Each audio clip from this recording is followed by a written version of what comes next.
Welcome to the Zabbix Network Monitoring Essentials video series. In this first video I will show you the fastest way to get a working Zabbix installation. Installing Zabbix isn't exactly hard, but it takes a few extra steps. So let's start by using the Zabbix software appliance. A software appliance is a prepared disk image that you can use with your favorite virtualization software. The Zabbix developers provide different kinds of prepared images. The software appliance is mainly meant for trying out Zabbix. It will not work well if you intend to monitor a large number of hosts. Play around with it, but later consider installing Zabbix from actual binary packages as described in the second section of this video course. I'm using Ubuntu on my PC, so I prefer using VirtualBox and will get the appropriate image. To download the image, go to the zabbix.com homepage, click on Products and select Downloads. And here you see a list of available Zabbix software appliance images. If you decide to use VirtualBox, I would suggest to use the Open Virtualization Format image. I click on Download, and after a few seconds I have this image downloaded to my computer. Now the next step is to install VirtualBox on my PC. If you're not using Ubuntu, or rather Windows or macOS, there is also VirtualBox available for your platform. Just go to virtualbox.org, go to the download section and use the installer for your platform. To install additional software using Ubuntu, you start the Ubuntu Software Center, select VirtualBox from the search dialog and install a software package. The installation of VirtualBox will take roughly a minute. I'm just speeding up the video here so you don't have to wait. Once the installation is complete, you can start the VirtualBox Control Center from your Start menu. And from here, I have to import the disk image I had just downloaded. So I click on File and select Import Appliance from the menu. Now I have to choose the file that I downloaded, which is the OVF file. The default settings are pretty reasonable. The appliance will take just half a gigabyte of RAM, roughly 1 GB of hard disk and just one virtual CPU. Now importing the image again takes a few seconds. And finally the software appliance is imported into VirtualBox. So I can click on Start and boot this virtual machine. So this is the console window, and as you see, the Zabbix appliance is now starting up. After a few seconds you can see the boot sequence. The system is now starting up, and we are good to go. You can't really see much here, this is just the text console of the server that has started up. But in fact you now have a fully operational Zabbix installation running on a virtual server. To access the web interface we need to know the IP address that the virtual machine is using. So I'm logging in as root, and the default password is Zabbix. Just keep in mind that if you're not using an English keyboard, that you type it correctly. So I'm now logged in. You don't really have to do anything here. The important information is up here, which is the IP address or the URL we need to access the web interface. And now we see the web interface. So much for this part. In the next video I will give you a brief overview over the web interface that we get from the software appliance.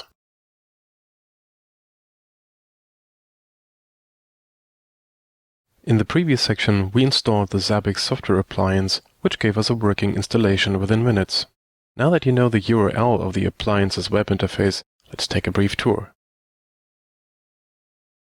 By default the login credentials are admin with an uppercase A as the username, and the default password is Zabbix in lowercase letters. I click on Sign In, and I get to the dashboard. Almost the entire Zabbix system is configured through its web interface.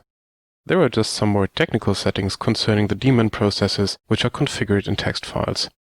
They deal with the location of the configuration files, the database access credentials or timeouts, for example. Throughout the entire course, we will spend most of the time working in the web interface. Right after logging in, you're immediately taken to the dashboard. The dashboard consists of several widgets. They give you a very high-level view of the state of the Zabbix system itself, as well as the state of the computers you are monitoring. We will give the dashboard a more detailed look in the next section. At the top of the browser window, you can see two navigation bars. For each of the navigation items in the upper bar, you get a selection of further navigation items in the lower bar. You don't even have to click on any item, just hovering your mouse over it is sufficient. The most important navigation items are monitoring and configuration. Just a word of warning, Zabbix doesn't work well in multiple tabs in your browser, as it stores your current actions in a cookie, so if possible, just try to work in one browser tab. So what is the purpose of the different navigation menus? In the monitoring menu, you see different views like the dashboard, the overview, web, or latest data, which all deal with showing the data of the parameters that you monitor. For example, the overview is showing you the triggers of all the systems that you are monitoring. The more systems you have here, the more columns you see. Currently there's just the Zabbix server, and you can see one yellow box here, which shows that there is a problem with this trigger, the lack of free swap space on the Zabbix server itself. The web monitoring view is currently empty because no web monitoring is configured on the Zabbix appliance by default. A more interesting view is called latest data. Latest data covers the recorded information for all the parameters. For example, if we expand this section of the Zabbix server, we see all information in regard of the CPU itself. For example, the processor load, a 1-minute average per core, is recorded here. The last value is 0.01, and we also see the change compared to the previous value. The triggers view will show you all the triggers that are currently active, so you can see that there is one trigger that has restored to the OK status, and another trigger, which is the lack of the free swap space that we covered earlier, which still has a problem. And there are also further views regarding events and graphs that you can customly configure, as well as screens and maps. We will deal with these views in a later section. The next menu item is called Inventory, which covers additional information for every host that you monitor. For example, you can enter the hardware serial number or the person to contact if there's a problem with the system. There is also a Reports section, which covers availability reports, the top 100 triggers, so you see what are the most firing triggers and what are the most common problems on your network, and you can also configure custom bar reports. The configuration menu is the main section where you set up the monitoring of your computers. For example, you set up the hosts here, the items which contain the parameters that you're monitoring, and what actions happen if there are problems with the servers. And last but not least, you have the administration menu, which covers different views and settings of the Zabbix server itself, as well as its appearance in the web interface. By the way, the line you see up here is called the breadcrumbs view, or the history. For each menu item that you choose, a new item is added to the breadcrumbs. So if you want to go back 1 or 2 steps where you've been before, just click on, for example, bar reports, and you can get back to the bar reports configuration, or the status of Zabbix, for example. So that concludes this section. You've learned that the Zabbix system is mainly configured through its web interface. You've also seen where to find the most important navigation items and what they mean. In the next section, we will take a more detailed look at the dashboard.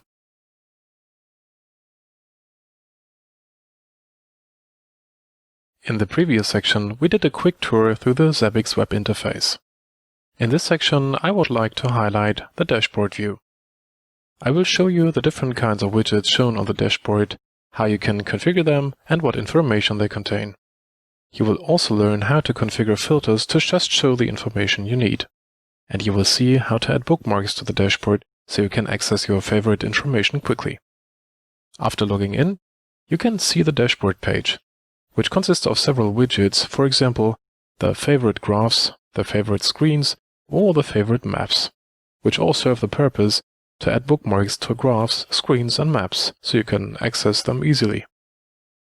An important widget that is easily overlooked is called the status of Zabbix.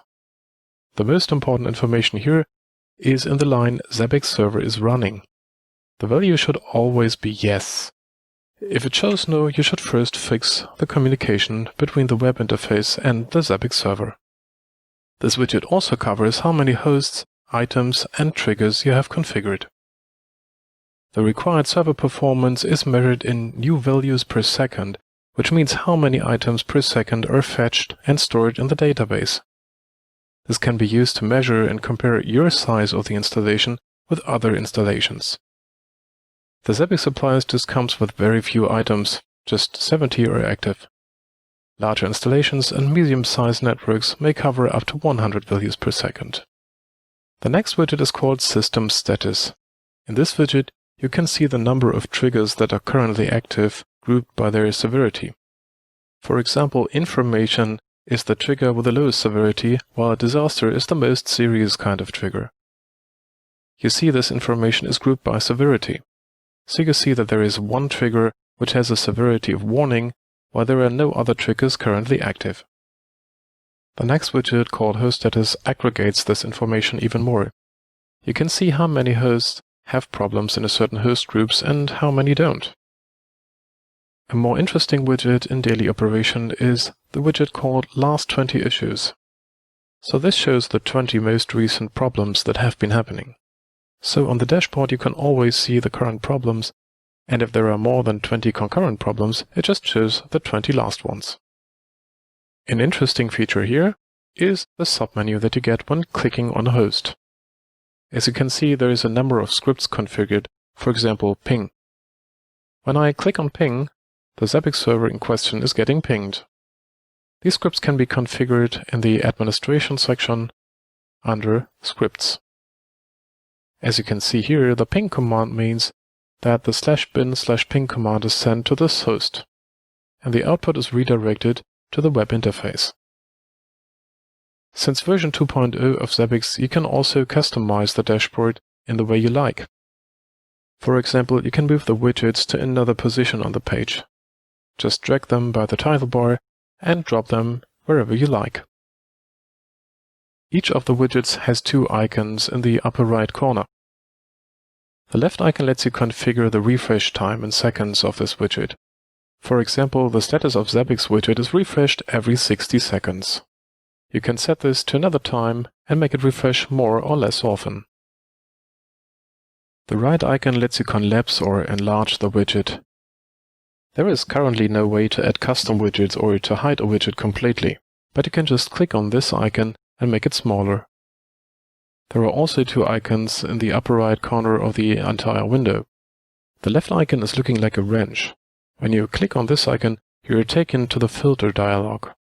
This allows you to enable a dashboard filter just for your personal user account, and allows you to limit the number of host groups that you would like to see, or you can also limit the information to different severities. For example, you can hide triggers that have a low severity like information or warning, so you can just show the more important and more severe problems. If you're working with several users, it might be useful to enable the acknowledgement system that we will cover in a later section. In this case, I would suggest that you set the problem display to unacknowledged only, so you just see the problems that nobody is yet working on. Let's go back to the dashboard page. Notice that the wrench icon in the top right corner is now highlighted in red to show you that the information you see is filtered. And the last icon I would like to point to is the full screen icon. When you click on this icon, all the navigation bars are hidden, so this view is useful if you want to show Zabbix on a large monitor that is not being used interactively. So much for this section. You learned how to use the dashboard, how the widgets can be configured, how you can filter the information on the dashboard, or how you can use bookmarks, and how to use the full screen mode to display the Zabbix status page on a large screen. This concludes working with the Zabbix software appliance. In the next section, we will do a full installation, which is more appropriate for working with Zabbix in real-life situations.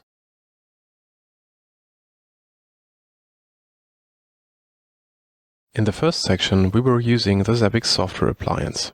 It is great for trying out Zabbix quickly, but for real-life scenarios, I suggest that you install Zabbix on a dedicated system. So in this video, I intend to show you the different components that Zabbix consists of and where to get the files you need for the installation. Whether you run Zabbix on a virtual system like on VMware or a VirtualBox really depends on the size of your installation. Only very large installations probably need a dedicated hardware system to run Zabbix on. Zabbix uses the database a lot, so if you find that your Zabbix server is not running fast enough, the first thing to do is moving the database to a dedicated second system. There are different ways to install Zabbix on your server.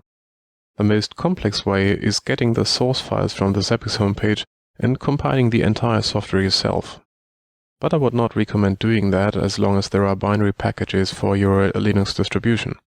The advantage of using binary packages is that the appropriate files are put in the right places for your distribution, and that it's much easier to install security updates or even updates to the next Zabbix version.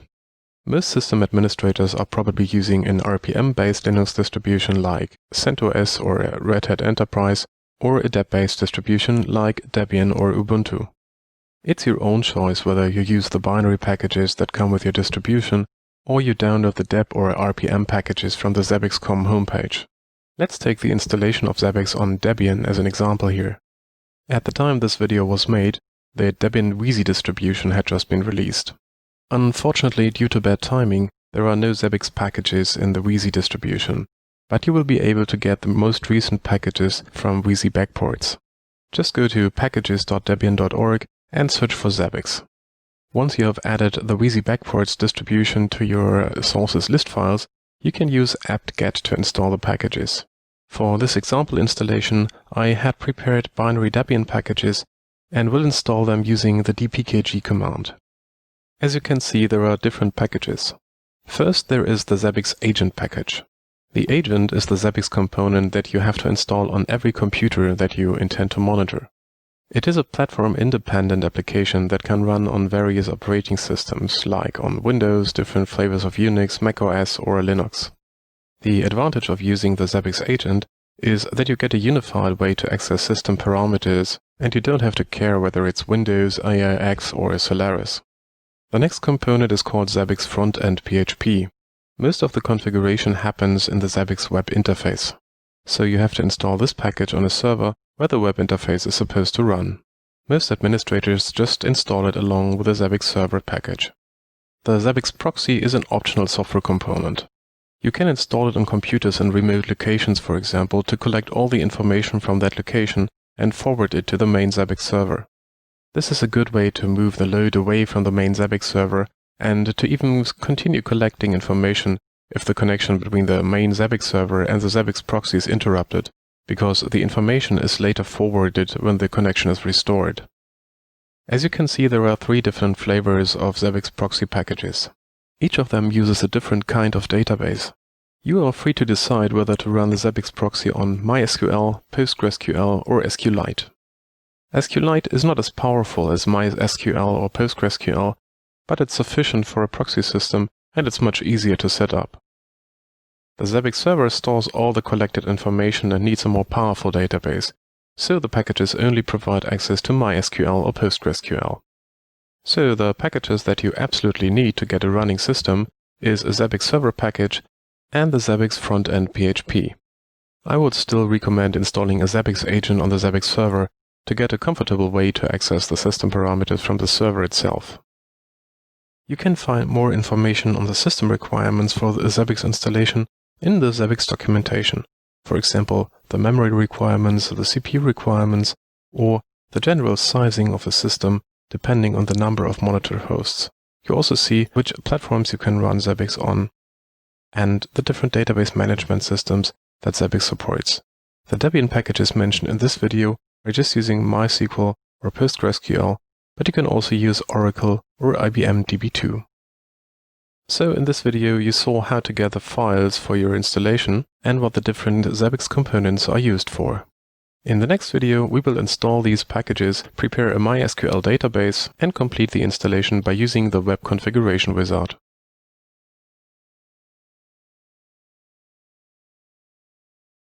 In the previous video I explained the different software components that Zabbix consists of. I briefly covered the difference between an installation from the source files versus installing the Debian binary packages. Now in this section we will cover the actual installation of the binary packages, the configuration of the database, and how to use the web-based configuration wizard to get your working Zabbix server. As you can see, I have already downloaded the appropriate Debian binary packages.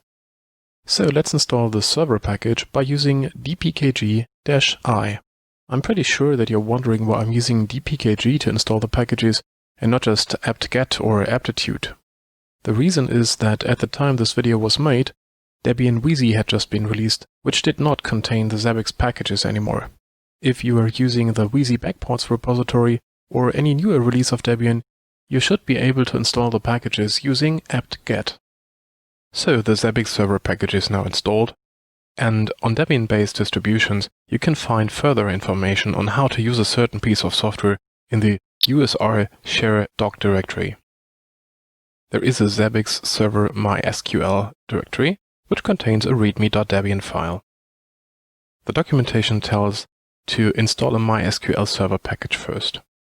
On this system, I have already done this. When I look for MySQL processes, you can see that there is already a server running. Let's take a look at the README again. Next, you will have to create a database called Zabbix with a certain character set of UTF-8, which is a Unicode encoding. Let's run the command. I'm getting asked for the administrative password for the MySQL server, and the database is created. Let's take a look again. The next thing to do is create a user called Zabbix that has access to the Zabbix database. We can just copy and paste this command, and instead of the default password, select something else. In this case, I chose the password Zabbix 2013. Again, I have to enter the administrative password, and the user is created. Last, we have to create the Zabbix MySQL schema. Zabbix comes with a default SQL database schema that you need to use to initialize the database. I just copy and paste the command again, use the proper password, and after roughly a minute, you will have an initialized database. Let's try to connect to the database. Okay, there we are. I will now switch to the Zabbix database and get a list of the tables. So this looks right, the schema has been initialized and the database preparations are complete. Now before we can start the Zabbix server for the first time, we need to edit its configuration file and set the database password. Everything else is already prepared by the Debian package. So we added the Zabbix server configuration file,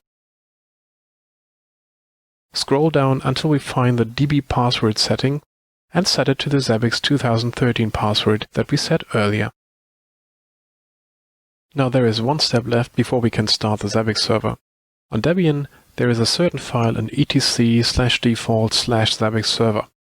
This prevents the Zabbix server from starting automatically right after the installation of the package. This is to give you a chance to prepare the database and to avoid errors when starting the Zabbix server. Now that the database is prepared, we can safely set this to yes and start the Zabbix server. And we should take a look at the log file. At the end of the log file you see that all the server processes have been started, and this shows us that the Zabbix server is running. In addition, you can use the ps command to verify that the Zabbix server processes are running. Now this concludes this video. Here we have shown you how to install the Debian binary packages, how to prepare the database, and how to set the server configuration file to start the Zabbix server. In the next video, I will show you how to use the web-based installation wizard to verify that the Zabbix server is up and running.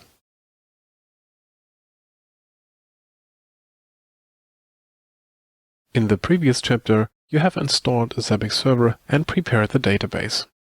In order to manage the Zabbix configuration, you need to install a web frontend. So in this video, we will install the frontend PHP package, configure an Apache virtual host, and access the web interface. So just like in the previous videos, we have already downloaded the Debian binary packages and are ready to install the Zabbix frontend package this time. The installation is quite simple, and all we have to do now is set up an Apache virtual host to have access to the web interface. The files this package installs are put in usr share Zabbix. So let's create a minimal virtual host on port 80.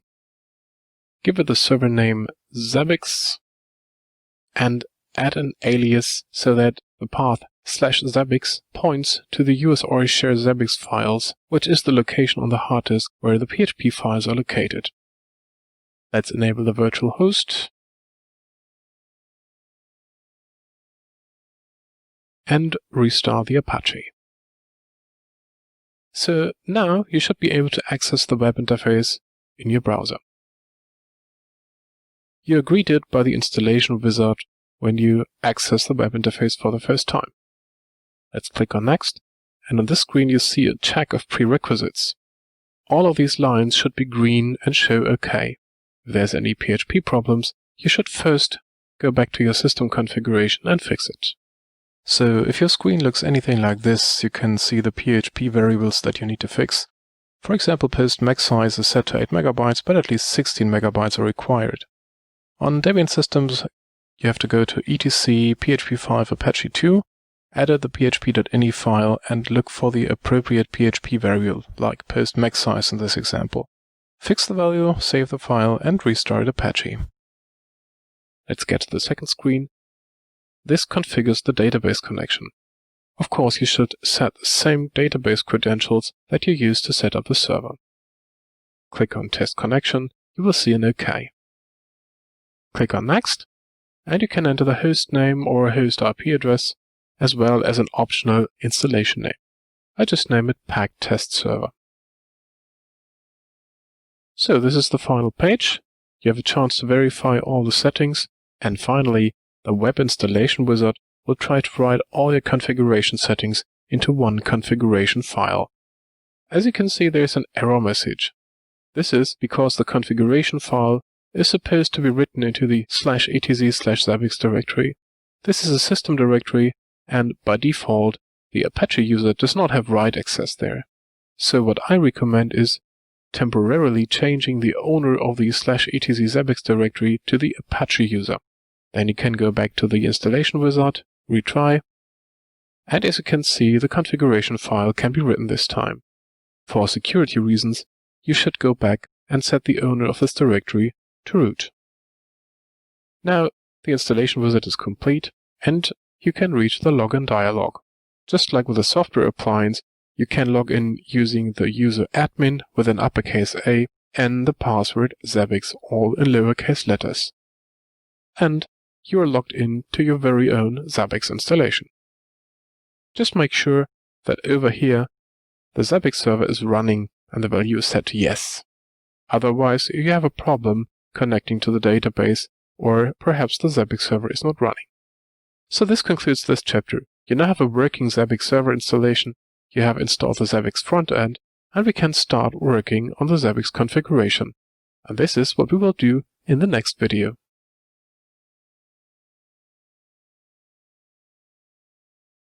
Welcome to the section where we deal with getting your first notification.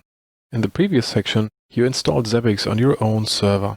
The focus of this section is actually getting a parameter monitored. It shows how to check for the availability of a certain file and getting an email if the file is missing. It's a straightforward introduction dealing with hosts, items, triggers, media, and action settings. As opposed to other monitoring systems like Nagios, you will have to do more steps before you get your first notification. In return, you can control way more aspects of how you want to monitor servers and what should happen in case of problems. It is generally a good idea to install the Zabbix agent on every computer you have access to.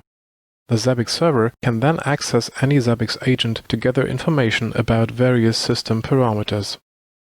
So let's install the Zabbix agent first. On a Debian system, that is pretty simple. You just have to install the respective binary package. As you can see here, the package is called Zabbix-agent. So the Zabbix agent package is installed, and you can see that it automatically created a configuration file in /etc/Zabbix. Let's edit this file. On Debian systems, the configuration file already contains everything you need to monitor the server. The two most important configuration parameters are the server itself, which is set to the localhost IP address because the Zabbix server and the Zabbix agent are running on the same system, and the host name setting. This is just a text string that you can use to describe the server. It should reflect the same name in the web interface.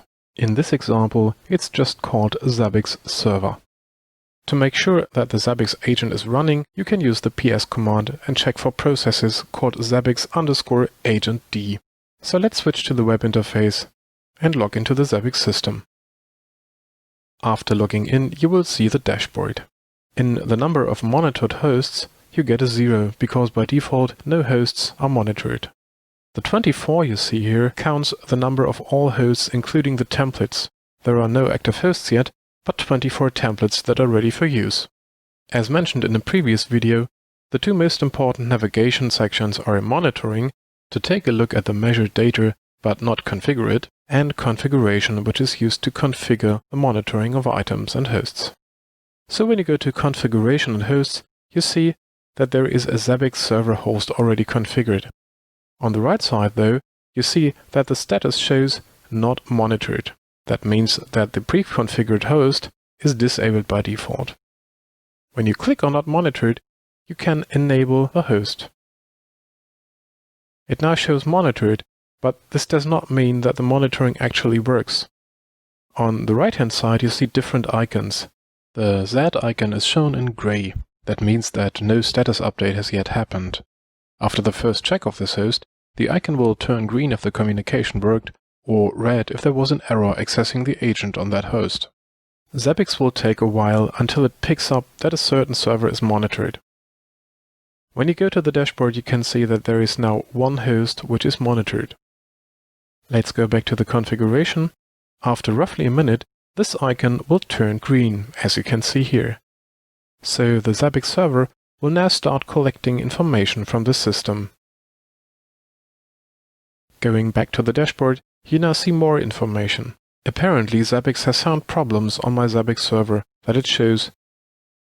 If you're curious what information is already monitored, you can switch to the tab called Latest Data and see different groups of items. These groups are called applications. For example, CPU gives you information about the CPU load, there are general items, the memory usage, information on the operating system, the general performance, security items, and information on how the Zabbix server performs internally. When you expand the first section called CPU, you can see 3 items already. There are more items, but it may take a while for the Zabbix server to collect all this information. As you see when I reload this page, there are already 4 items now. Let's take a closer look. One of the items is called CPU user time, which is the time the CPU spends running user tasks. The latest value shown here is 5.7%.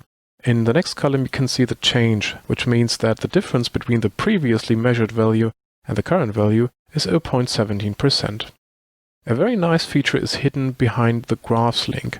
When you click on it, you can see an automatically created graph showing the measured item graphically. Such a graph can be viewed for any item, and you don't have to configure these graphs explicitly. After a few minutes, the graph will look like this. It is automatically reloaded. So in this video, you learned how to install a Zabbix agent on your Zabbix server. You enabled the host in the web interface and looked at the measured data. In the next video, we will add a new item that will check if a certain file exists.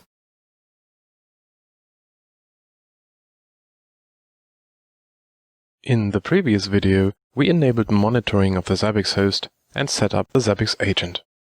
Now, in this video, we will add a check that monitors whether a certain file exists. An item is an instruction for Zabbix to check a certain system parameter time and again. You can define which computer should do the check, how often the check is done, and for how many days the recorded values should be stored in the database. Let's create a new item. I change to configuration hosts, and as you can see here, there is the Zabbix server which is actively monitored. Click on items, and here you can see all the items that are configured for the server. Now we want to create a new item. Create item button can be found in the upper right corner. Now Zabbix asks us for several settings. that it needs to create the new item. The name is just a human-readable description of this item. We can enter here presence of /temp/test. Monitoring a file is best done using the Zabbix agent.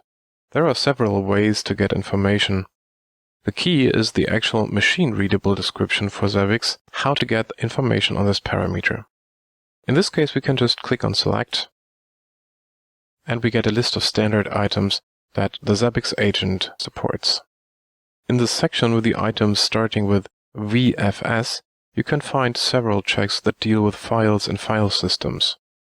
The most appropriate check here is vfs.file.exists. It checks if a certain file exists. It returns 0 if the file does not exist, or 1 if the file exists. You can find a complete reference of all the supported item keys in the documentation on zabbix.com. For example, this is where the vfs.file.exists item is documented. So I'm selecting this check. It gets inserted into this text box, and instead of file, I'm entering /temp/test. So the parameter to this check is the name of the file we want to monitor. I can leave the host interface untouched. The type of information is numeric because it returns 0 or 1. The data type is decimal.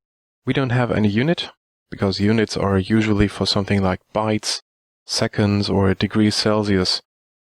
The update interval means how often the item is fetched.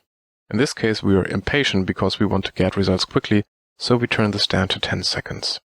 The keep history describes for how many days the recorded information is stored in the database. In this example, we would get a value every 10 seconds and store the entire information for 90 days. I'm setting this to 1. Keep trends value is set to 365 days. Trends are average values of an hour each. We will deal with this later. In this case, we also set it to 1. There is a number of applications, and as I explained earlier, the applications are just groups of items. In this case, I will just choose the existing application called General.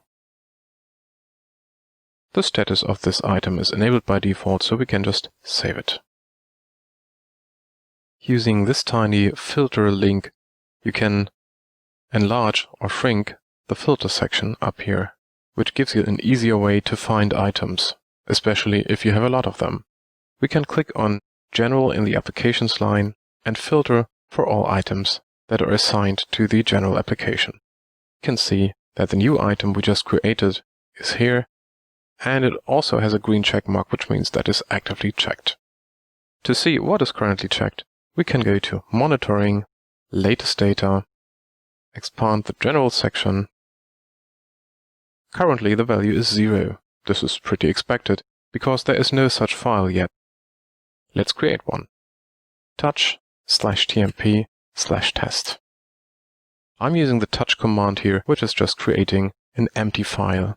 I'm going back to the web interface, reloading the page, and as you can see, the last value has just changed from 0 to 1, so Zabbix has already picked up that the file is now there. So that concludes this video. We now have a working item that checks whether a file exists. In the next video, we will add a trigger to tell Zabbix what the desired state of this item is.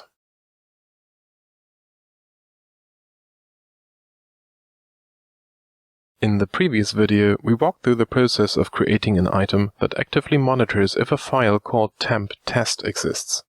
An item records information about system parameters. It fetches the information and stores them in rows in your backend database. However, the item does not tell Zabbix what kind of result we desire. Whether we actually want the file to be present or absent is a matter of triggers. So, in this section, we will define a trigger that tells Zabbix that we want the file to be there.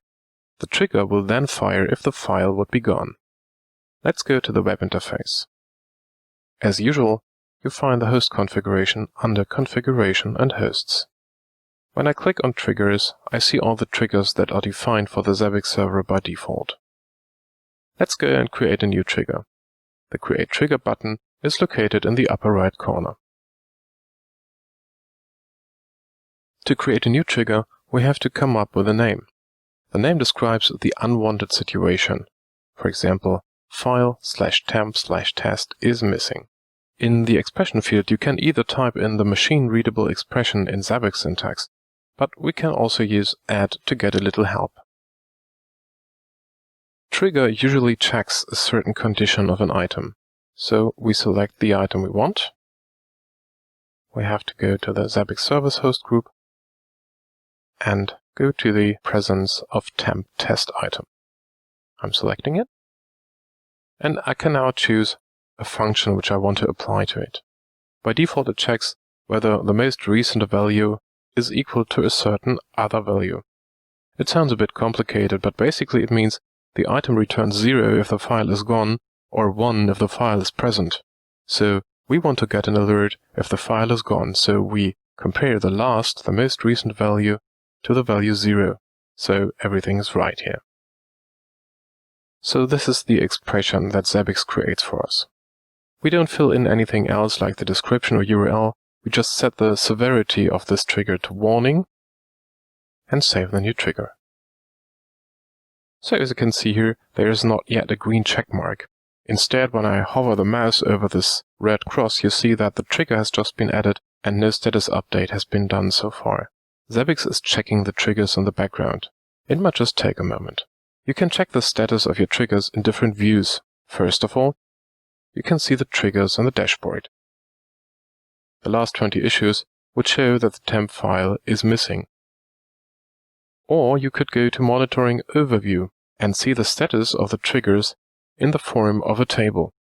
File temp test is missing, and you see that there is a yellow box, which means that the trigger is active. Or you could go to Monitoring and Events and see that there is a new trigger over here that the file is missing. Let's go back to the Overview table and create a file.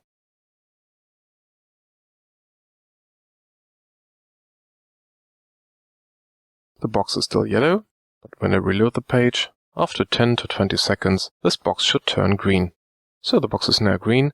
As you can see, the green box is flashing, which means that recently a change to this trigger has happened. Let's remove the file again to see if the trigger is firing again. And after a few seconds, you can see that this trigger has gone back to an alert state. That concludes this video. We have defined a trigger so that Zabbix knows that the absence of the file temp test is an undesired situation. We are now one step closer to get an actual alert.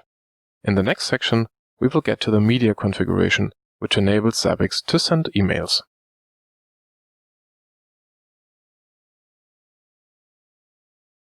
In the previous videos, we have set up general monitoring of the Zabbix server. We added an item to check the presence of a certain file, and we defined a trigger to tell Zabbix that the absence of the file is an undesired situation. In this video, we will finally configure Zabbix to send you an actual email if this test file is missing.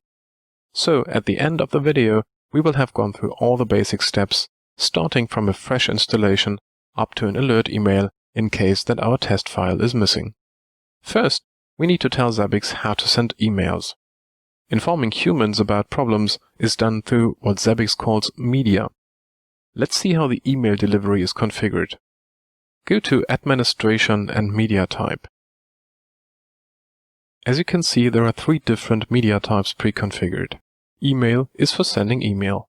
Jabber is for sending instant messages to the Jabber service, and SMS is sending short messages to the cell phone of the administrator. So let's click on email to see how email delivery is configured by default.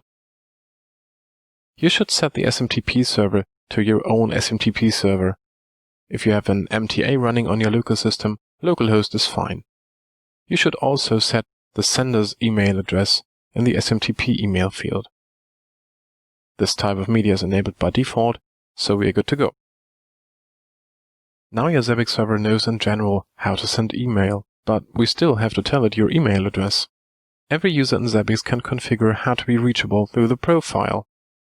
You can see the profile link in the top right corner. Let's click on it, and you see your personal profile. In the Media tab, you can see that there are no media defined yet. Let's add a media. Set the type to email, and enter the recipient's email address. You can also configure when you are reachable through this type of media and for what kind of severities. Alright, don't forget to click on Save here, and you have set up your own email address. The final configuration setting is defining an action. An action is the connection between a firing trigger and the media. Click on Configuration and Actions, and you see the default action displayed here, which is disabled by default. It's called Report Problems to Zabbix Administrators. The conditions are that it always sends an email to the group of Zabbix administrators on any kind of problem, as long as the server that has a problem is not being set to a maintenance state. Click on the Enabled link in the right column, and you will see that the action gets enabled. Now finally everything is set up, so all that is left to do is trigger an alert and check if we get an email. Go to Monitoring and Events so we can see what events are happening. An event happens when the trigger fires. And let's remove the file that we want to monitor. So the file is removed, and any minute now a new event should happen telling us that the test file has been removed. Here it is. The file is missing and the action shows in progress, which means currently Zabbix is sending all the notifications that were configured for this action. Check again, and action shows OK.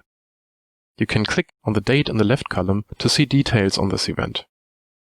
And you see here that one message was sent of type email to me as the recipient, and you can also see the message body. In the background, my email program just told me that there is a new incoming email, and here it is. As you can see, when we remove the file, a trigger fires, and the configured default action makes Zabbix send an actual email to my address. Finally, we have come to the end of this section dealing with your first notification. Admittedly, these were a lot of configuration steps before you get your actual email alert. Other monitoring systems in comparison may appear easier to set up. On the other hand, this makes Zabbix very flexible. You will hardly ever hit the boundaries of what is possible. You have now learned enough to get going with your own Zabbix server and try to reproduce what we have done in this section. Before you start adding more hosts to your configuration, I suggest that you take a look at the next section. There we will deal with hosts and templates, especially when you are dealing with several systems running the same operating system or even serving a similar purpose. I will show you how to save a lot of time.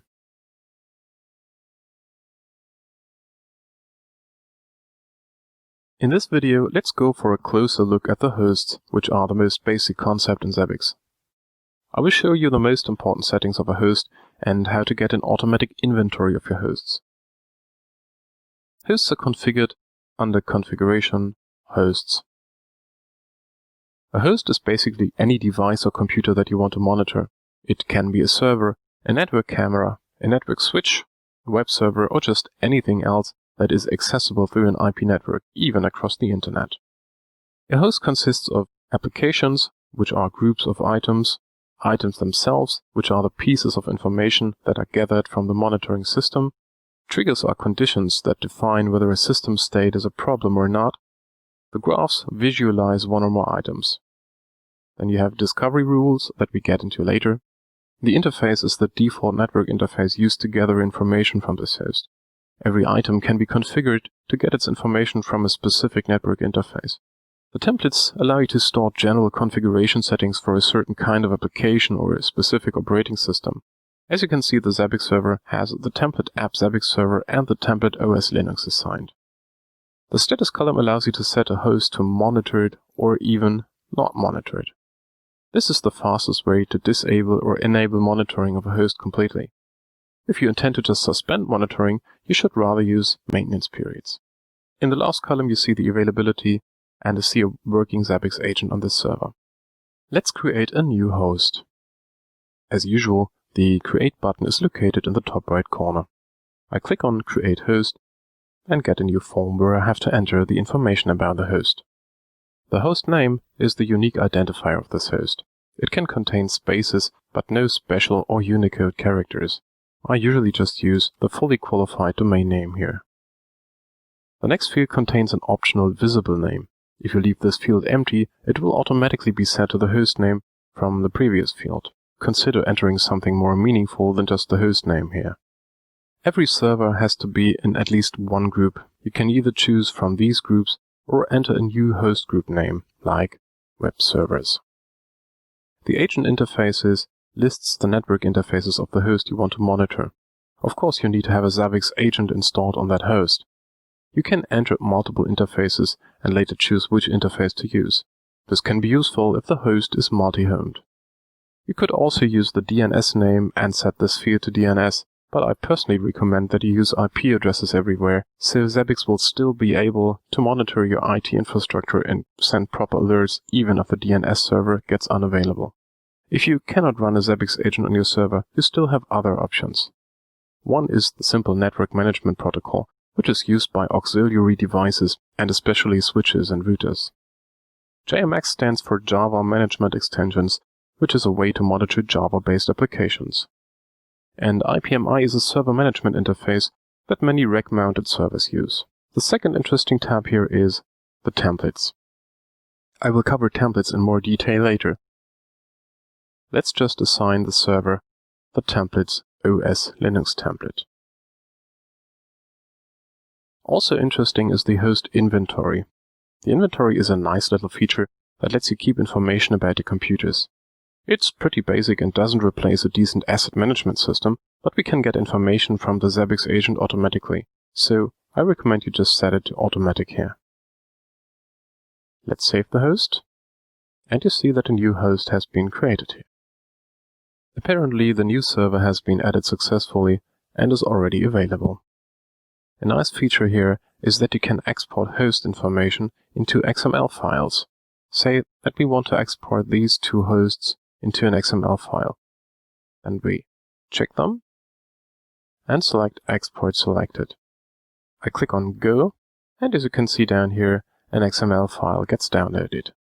I can open the file, and you see the XML that is generated by Zabbix. Of course, when you export data, you also want to be able to import the data later. This can be done on the top right using the Import button. When I click on Import, I can choose a file, where I just choose the XML file we saved previously, and I can say what should happen with information if it's already there. And a second feature worth mentioning is the mass update. Let's again select both hosts and choose Mass Update from the drop-down menu. When I click on Go here, I see the properties of the hosts, and I can now change the properties for all of the selected hosts. For example, I can add them all to a new host group. Or I could set the status to monitored if they are not. Or I could link additional templates. And when I click on Update, this affects all of the hosts. So this concludes the basics about host configuration. In the next video, I will show you how to automatically discover hosts on your network.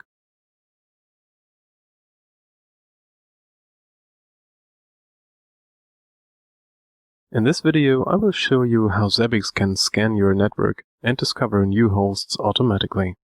This is a very nice feature that saves you lots of time. Let's go to Configuration, Discovery. You see that there is already a default rule called Local Network. Let's create a new discovery rule. I call it My Network, and I specify the IP range of my network.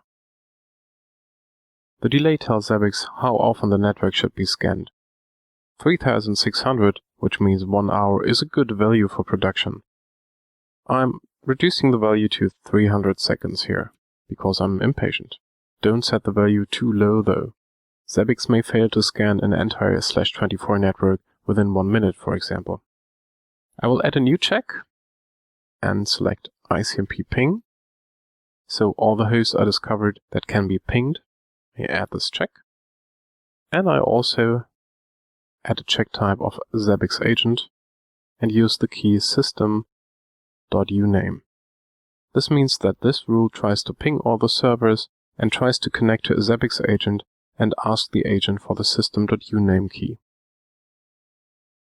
The device uniqueness criteria helps Zabbix determine whether it has already found a host or whether it's a new system.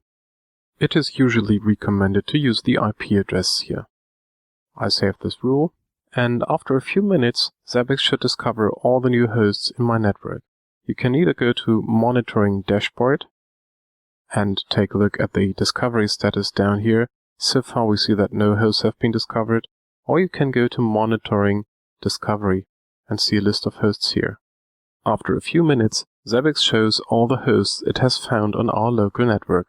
All of these computers responded to ping requests, and one computer I have set up for test purposes also responds to the Zabbix agent request. But when you go to Configuration and Hosts, you see that these hosts have not yet been added to the host list. The reason is that Zabbix just generates events when it finds a new system. It does not add hosts automatically.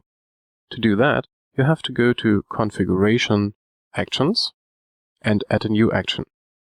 But this time, we are not creating an action for triggers, just as we did formerly, but we go to Discovery here, and we see the discovery actions. There is one discovery action already configured. It is just disabled. Let's enable it. Let's take a closer look at this action. It has 3 conditions and 2 operations. The conditions tell Zabbix that only if these conditions are met, the operations are run. The received value like Linux refers to the system uname string from the discovery rule. Let's take a quick look. Configuration, discovery. As you remember, we configured 2 checks in the discovery rule. One was the ICMP ping, and the second was the Zabbix agent key called system.uname. This is what is referred to as received value. The second condition is the discovery status. Only if a new system was discovered and it is running, then this condition is met. And the third condition is the service type must be Zabbix agent, so only hosts are added that run a Zabbix agent. If these conditions are met, the new server is added to the host group Linux servers, and it automatically gets the template OS Linux template assigned. You can also configure the conditions and operations by editing this action. When you go back to the view Monitoring Discovery, you see that one of the hosts is now known by name.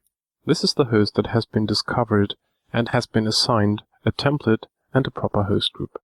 When we go to Configuration and Hosts, we see that the host has been discovered and has 2 groups assigned, the discovered host, which is assigned automatically, and the Linux servers. Another way to add hosts is the automatic registration of Zabbix agents. It makes the Zabbix server add hosts automatically that have a running Zabbix agent that tries to communicate with the Zabbix server. And I would also recommend adding a rule for removing lost servers. If there are servers that have been retired, they will not get removed automatically. These topics are covered in the Zabbix documentation. That concludes this video. You have learned how to set up a network discovery rule and generate discovery events. You have seen how to create actions that create new host definitions from such events. And you have leveraged the system.uname key from the Zabbix agent to assign a host to the proper host group automatically.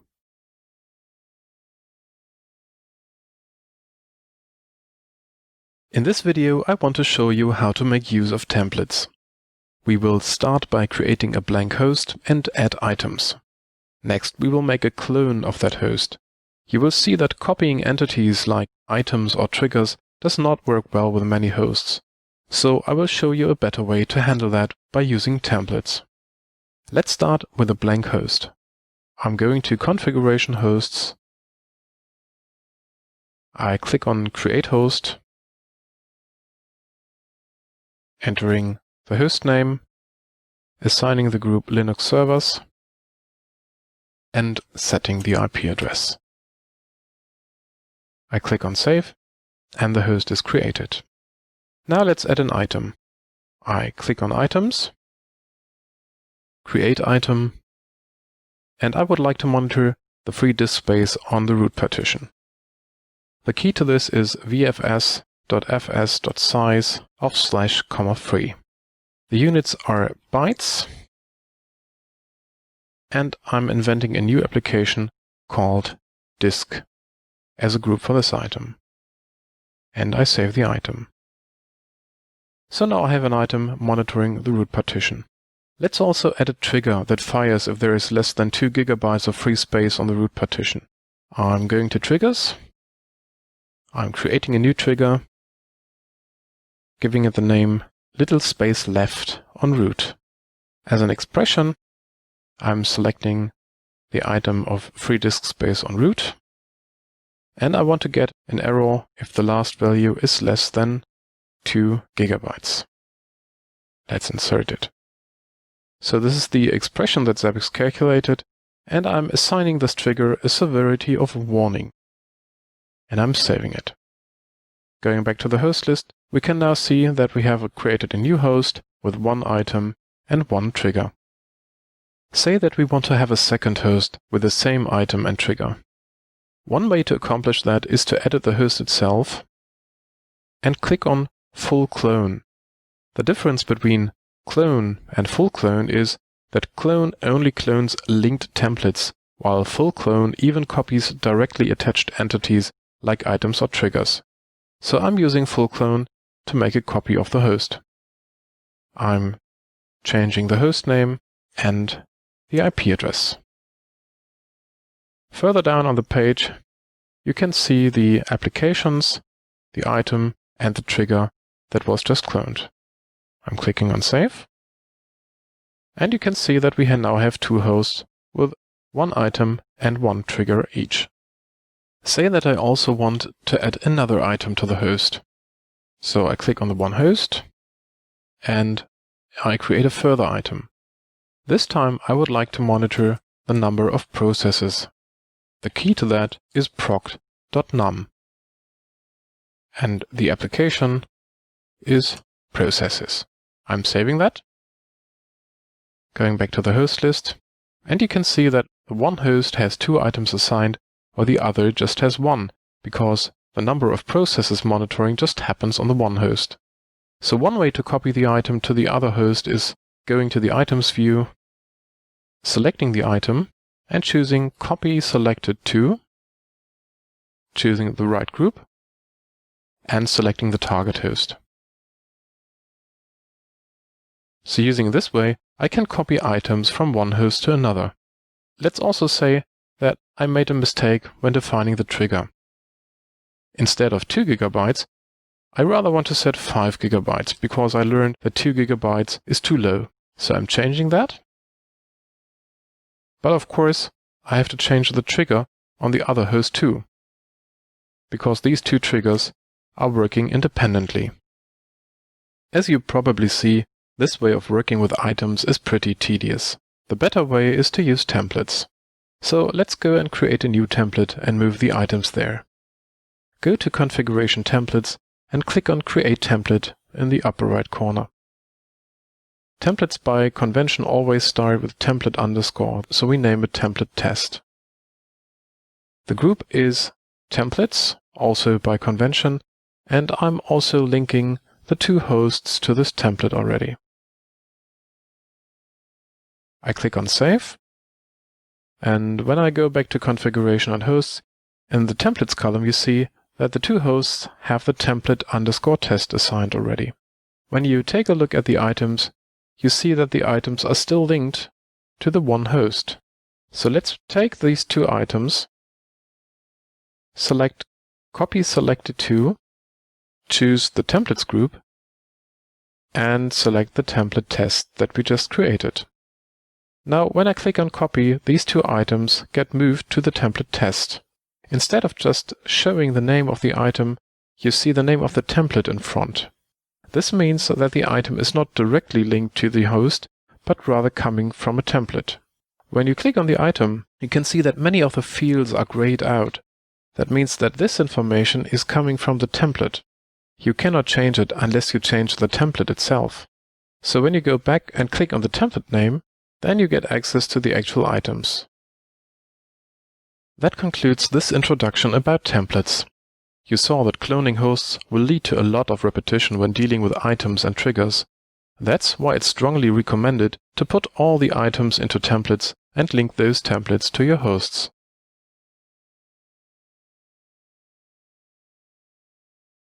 In this video, I will show you how to avoid alerts if you intend to work on your infrastructure. Say that you want to install patches on all Linux servers. We will use maintenance periods for that purpose. You might be tempted to just disable the hosts you're working on to avoid getting alerts. The problem with that approach is that you are not recording items during that time. The smarter way to handle this is to define a maintenance period. Let me show you how to do that correctly.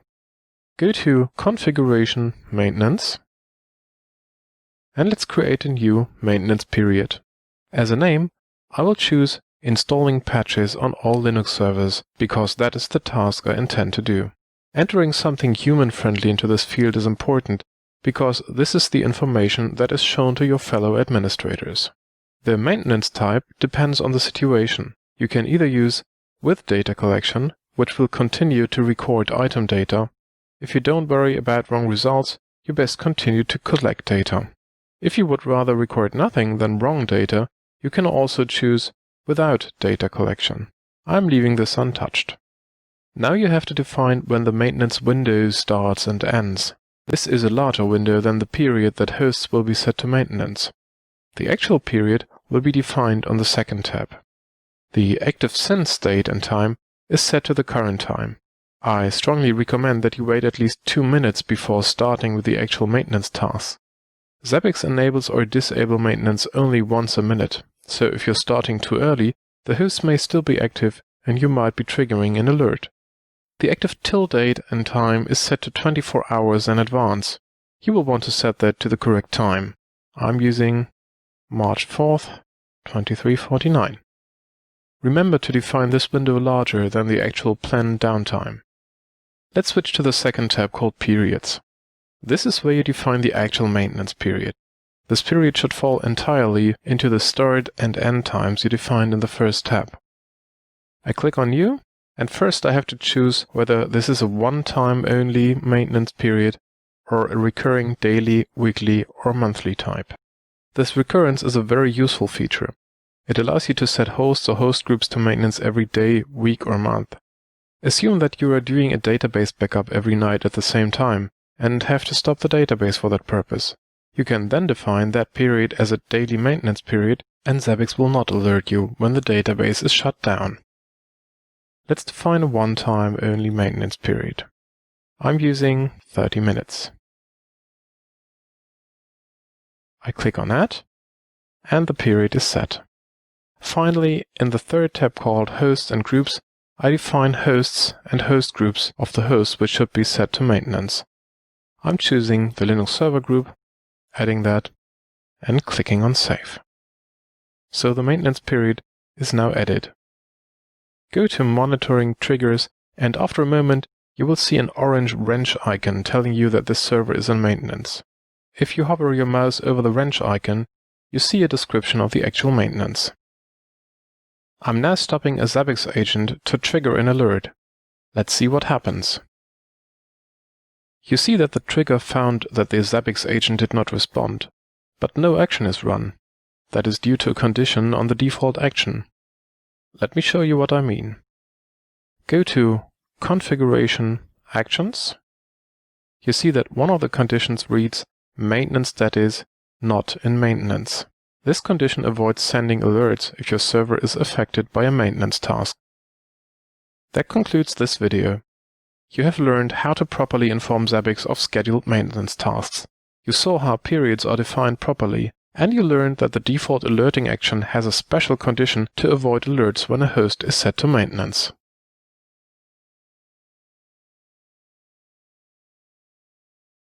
In this section, we will deal with items. Items are used to collect information from a computer by different means. Let's start by adding a new item to the server Fry. As an example, let's measure the number of processor contact switches per second. The host is the name of the host this item is related to. The name is the human-readable description of this item. Let's use context switches per second. The type tells how this information is collected. It comes from the Zabbix agent, but it could also be SNMP or one of the various other methods. If possible, you should always run a Zabbix agent on the monitored server, because that gives you access to most of the system's parameters using a consistent way. The difference between Zabbix agent and Zabbix agent active concerns the direction that data is transferred. Using the standard passive way, Your Zabbix server will connect to the Zabbix agent running on the host and get the information. Instead, when you use the active way, the Zabbix agent on the host will ask the Zabbix server every 2 minutes what items it expects from this agent. It will then automatically send that information actively to the server at the desired interval. The active way is more CPU-friendly and is therefore preferred. The key depends on the type. If you choose Zabbix agent as a type, then you have to use the appropriate key that the Zabbix agent understands.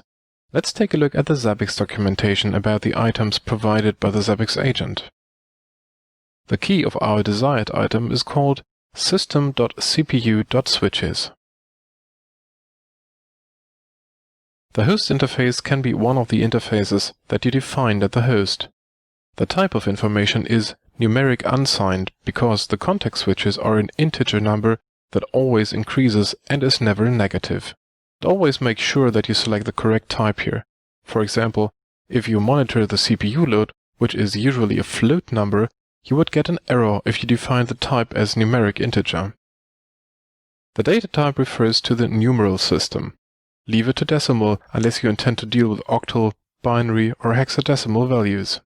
The unit specifies the measuring unit of the item, like kilometers, degrees Celsius, seconds, kilobytes, or bits per second. If you put an uppercase B here that stands for bytes, then Zabbix acts pretty smart and uses powers of 2 correctly to designate kilobytes or megabytes. I will just use switches per sec. The custom multiplier gets important if you need to convert your data by multiplying it with a factor. A common case is a network interface card that counts bytes instead of bits. To get proper readings of bits per second or kilobits per second, you would have to multiply all incoming data by factor 8. We don't need to multiply our incoming data, so I leave this box unticked. The update interval specifies how often this item will get collected. This item should be collected once a minute, so I'm entering 60. Keep in mind that Zabbix will store all collected information in the database, so this item will create a new row in the database every minute. That might not seem much, but it will add up quickly if you have many servers with dozens of items each. So consider setting this interval higher to keep the load on the Zabbix server low. The flexible interval customizes the update interval during certain time periods. Imagine that you want more accurate readings in the morning, then you could specify an interval of 30 seconds every day between 8 and 10 AM. 1 to 7 stands for Monday to Sunday here. The Keep History and Keep Trends sets how much historic information is kept in the database. As I mentioned, Zabbix will add new readings to the database. The history refers to all gathered data, so Keep History sets the time and days after which Zabbix will delete old items. The trends, in turn, refer to hourly averaged values. After every full hour, Zabbix will compute an average value and store it as a trend value in the database. Keep Trends is usually a higher value because it's taking less space in your database to store a value once an hour rather than every minute. Let's use 3 and 30 so that the minute values are removed after 3 days and the hourly averages are removed after a month. The store value option can make Zabbix preprocess the data even more. For absolute values like your server room's temperature, the as-is option is the best. But we are interested in the change of the count of context switches over time. Note that the agent just returns the absolute number of context switches, not the switches per second. To make Zabbix compute that change per second, I set this to delta speed per second. Zabbix will automatically compute the time distance between two readings and compute the change per second correctly.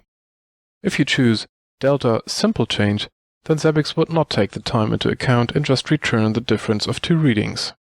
Show value again is purely for humans.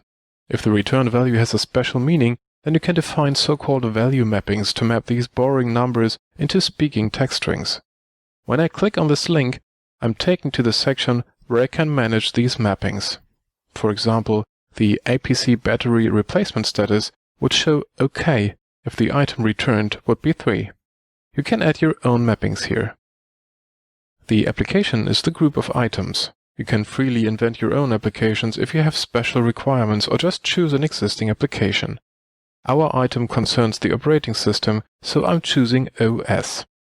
The populates host inventory field makes Zabbix fill out certain of the predefined fields in the host inventory. It's used for fixed information like hardware information.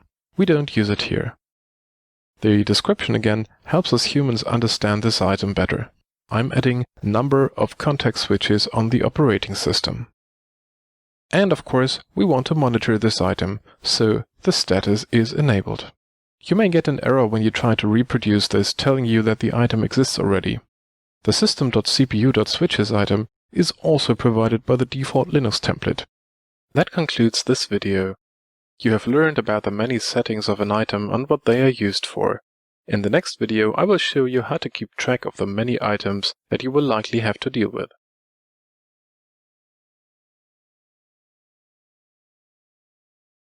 In the previous video, you learned about the many properties that items have. Now imagine that you have 100 hosts with 100 items each, which is pretty common. How do you keep track of 10,000s of items? You will see how to use the filter widget and mass updates in this video. Let's take a look at the items that are defined on my Zabbix server host. You see that there are 119 items. Some are internal, others use the Zabbix agent. Some have triggers assigned, and some even are not working correctly. The filter widget helps us limit what items are shown. To see it, you need to click on the filter word up here, which is not very obvious unfortunately. The upper part allows us to limit the items per host or host group. You see that the host Zabbix server is set, so only items regarding this host are shown. But you can even remove that and choose the host group of Linux servers.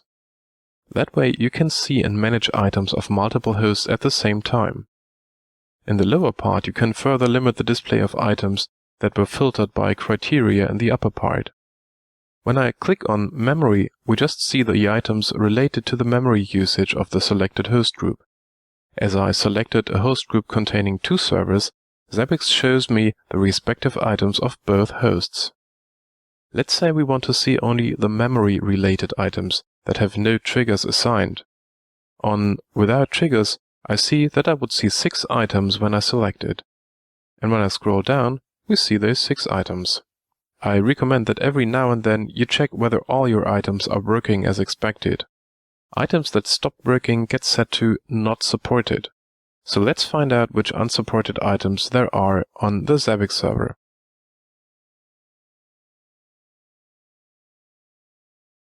Hover your mouse over the red icons and see what the problem is. On my server, I don't have Java or IPMI polling processes, nor SNMP trap receivers configured, so these errors are expected. If an item becomes unsupported, Zabbix will check the item again every 10 minutes to see if it started working again. That interval can be configured at Administration, General, Other. I now want to disable these 4 items deliberately. Clicking on the top checkbox, you can select all displayed items. Then on the bottom left I choose Mass Update. Everything I set here will affect all of the selected items. I click on Status and select Disabled. Then I click on Update. You don't see any unsupported items here anymore. So instead, let's filter for Disabled, and we see what we just changed. I could also have used Disable Selected instead, but I wanted to show what else can be changed when you use Mass Update. Let's take a look at further options in the filter dialog. The subfilter allows you not only to limit the result by the application. You can choose to see only certain types of items, certain types of information, like text strings, whether items come from a template, or those that have or don't have triggers. And down here, you can see the keep times of items and trends and filter for that. Or you can just see items with a certain update interval. That concludes this video. You have seen how to filter the view of items in hosts or host groups, and you learned how to use mass updates to change parameters of multiple items at once. In the next video, let's see how to access the item's historical data.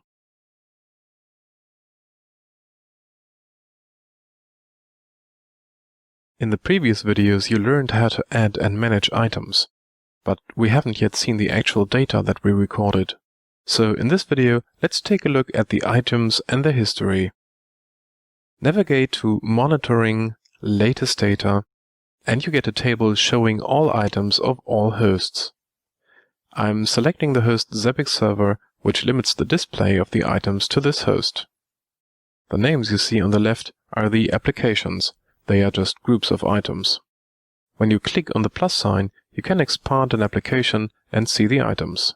Zabbix tells us when the last sample was received, what its value was, and how the value changed from the previous reading. But Zabbix also stores the entire history of the item. It is hidden behind the graph link. What you see here is an ad hoc graph. Zabbix can render almost any data as a graph, but we can even see the raw values by selecting Values or 500 Latest Values. If you want to process the data outside of Zabbix, just click on the As Plain Text button and save the page from your browser. Still, the graphs are the more interesting way to look at your data. The green line designates the context switches per second, as the legend tells us. It shows us the last value, the minimum and maximum values, and the average. To be exact, the green line is the average of values at that time. You also see a yellow area around the green line that shows the minimum and maximum values at that time. On the bottom axis, we see the days. So let's take a closer look at what happened on March 10th. I just click into the graph, hold the mouse, and select the area of the time window I want to zoom in. On the top right, you see the start and end time shown in this graph. You can also click on this timestamp, and a pop-up window appears where you can choose another date or time. The larger slider lets you move the time window or change its size. If we want to see what happened the day before, we can drag the left arrow until we get to see 2 days. You can also click on these links to select a different zoom level between 1 hour and everything. But let's examine the big spike of context switches that happened during nighttime. You can navigate through the history in steps of hours, days, and weeks using these navigation links. To go back exactly 24 hours, click on the 1D link on the left side. Apparently, this effect repeats every night. In fact, I know that this is caused by my nightly backup. If you would like to access this graph easily because you are tracking down a certain problem, click on the plus icon on the top right. It will add a bookmark to the dashboard screen, so you can access the graph quickly. That concludes this video. You saw how to access the history of items and how to read and navigate around ad hoc graphs.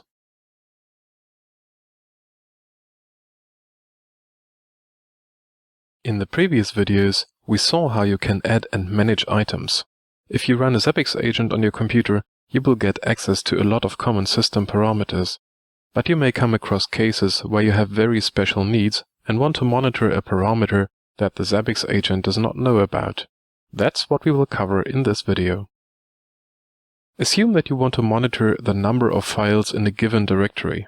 The Zabbix agent does not provide any item that would help us here. On a Linux system, you can get a list of files using the find command. I use find/etc-typef to find all files in the etc directory. Every output line contains the name of one file, so if we count the number of lines, we know how many files there are. So I add pipe wc for word count -l to count the lines, and we see that there are 1922 files in here. Now that we have a working shell command, we need to tell the Zabbix agent how to do that. Edit the agent's configuration file. At the end of the file, you will find examples of so-called user parameters. You can either add such a line in this file or put your custom commands in an extra file in the zabbix_agentd.conf.d directory. Separating your commands from the configuration file is usually a good idea because you can distribute these extra files to all of your servers. So let's create a file called myitems.conf there and add a definition of a new user parameter. Let's call it files_in_directory. The syntax is pretty easy. User parameter equals files_in_directory, comma, and our shell command. Don't forget to restart the Zabbix agent so it can pick up your change. We would now add such an item in the Zabbix web interface, but I recommend to use the Zabbix get command to test the command first. Zabbix_get-s for the system-k with a key of the item called files in directory. Apparently the item is working. The reason it returns a lower value than 1922 is that the Zabbix agent is not running as root and does not have access to all files in etc. So the number of files it found is lower. If you're required to run a certain command as root, you could use sudo. But this item is not very flexible yet. It only counts files in /etc. It would be much better if we could pass a parameter so Zabbix knew where to count files. Let's edit the file again.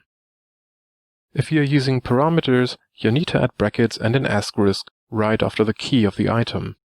And instead of /etc, we use $1 as a placeholder. So the first parameter we pass along an item is used as $1. You could also use multiple parameters if you want. Let's restart the Zabbix agent. And now we can use parameters with Zabbix get. -k files and directory, and we add the parameter in brackets. It's important to use quotes here, or else the brackets would be expanded in your shell and the command would fail. We get 388 files in var log. Very nice. We can use this command with any parameter. Now that we know the new item is working, we can add it in the web interface.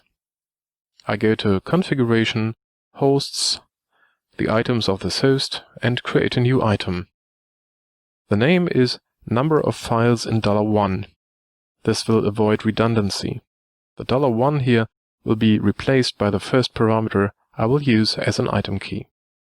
The type is Zabbix agent, and the key is files in directory brackets var log. You see that the syntax here is exactly the same as when using Zabbix get. The units are files, and as an application I choose File System. Now I save this item. I go to Monitoring Latest Data and choose the File System, and after a minute we get the first values from our own item. And as you see, the $1 in the name description has been replaced by varlog2. That concludes this video. You have learned how to add your own kinds of items by leveraging the user parameter feature of the Zabbix agent. You have tested the functionality using the Zabbix get command and finally added such a new item to a host using the web interface.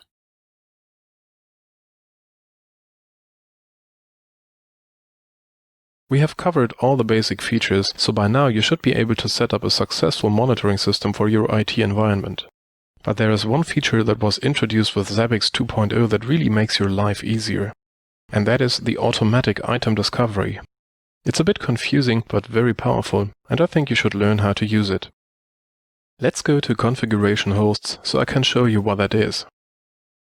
There is a column called Discovery that I haven't explained yet. Let's click on Discovery for the host Fry. This leads to the so-called discovery rules of this host. As you see on the left, these rules have been added by the template OS Linux. One rule is called Mounted File System Discovery and the other is called Network Interface Discovery. These two rules are responsible for creating items, triggers and graphs automatically. In previous versions of Zabbix you had to define such items manually, but you can imagine that this is error-prone because you may easily forget to add monitored items and triggers when you create new disk partitions or add network interfaces. So you can make Zabbix detect such changes automatically. Let's look at the file system discovery, for example. First, Zabbix has to find out which file systems are present on a certain host. That part can be configured when you click on the name of the rule. The first three fields are just grayed out because this rule comes from a template. The interesting part is the key vfs.fs.discovery here. Let's query this key from the host to see what kind of data it would provide.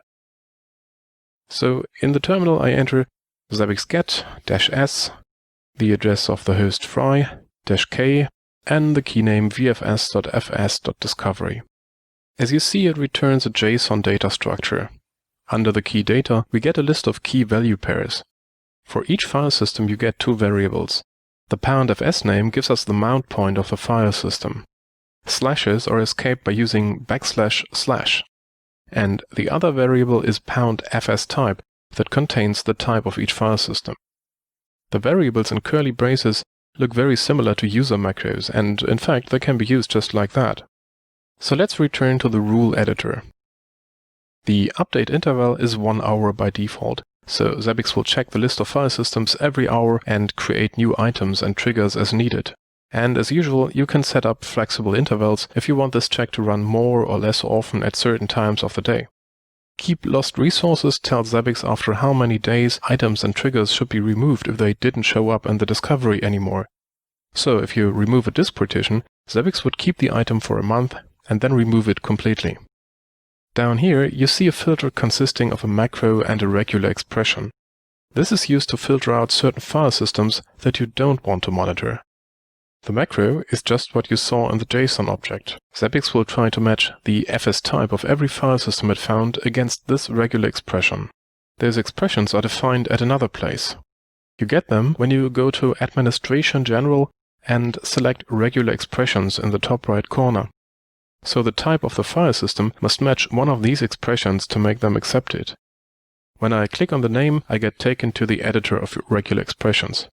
Here you can edit them, but I will not explain them in detail right now. But the test feature is pretty nice here. If you have complex regular expressions and want to see if your input matches, you can enter it here and click Test. As you see, x3 results in true, so that a file system of type x3 would be accepted. A tempfs file system, though, would return false, so Zabbix would not consider it for automatic discovery. So now we know how Zabbix gets the information about file systems on a certain host. Now, the second part is what Zabbix does if it finds a new file system. Let's go back to the discovery rules and take a look at the so-called prototypes. Basically, a prototype is a template for a new item, a new trigger, or a new graph. I click on Item Prototypes and get 5 prototypes for new items.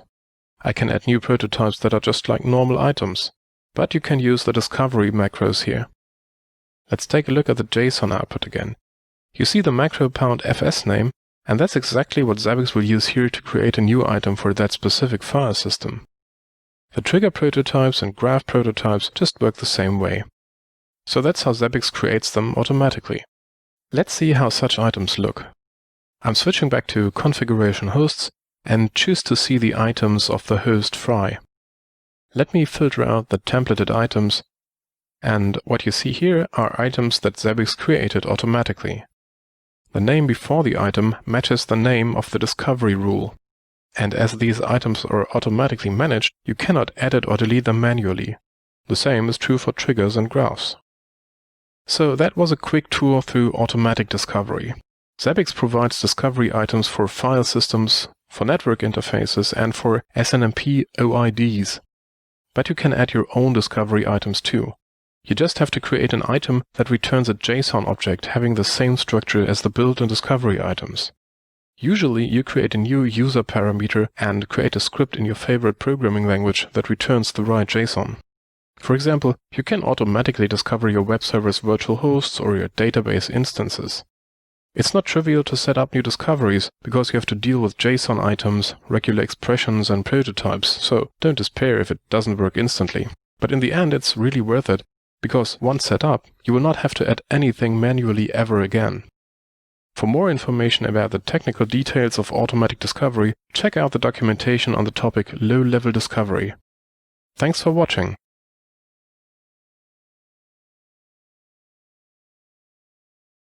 As I showed in a previous video, you should use templates wherever possible to keep your items and triggers in one place and reuse them for your hosts. For example, all your servers running Linux should be assigned the template OS Linux that provides standard items and triggers. However, not all Linux hosts are of the same kind. For one host, a CPU load of 2 may be normal, but not for another. Let me show you how to customize trigger thresholds using so-called user macros. Zabbix provides a large number of macros by default. Most of them are only valid in a certain context. For example, the date macro can be used in notification messages. A macro I often use in alert emails is ask.history that automatically tells me the state of an escalation. You are not limited to these macros, but you can invent your own. It's time for an example. Let's take a look at the template OS Linux, and let's see the triggers. One of the triggers fires if the number of processes exceeds 300.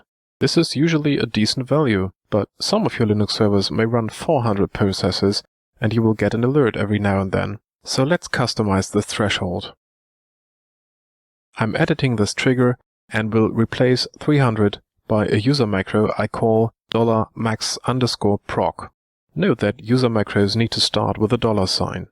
The user macro is not defined though, so this trigger can't work yet. Let's edit the template. I go to the Macros tab, and here I can add my own user macros.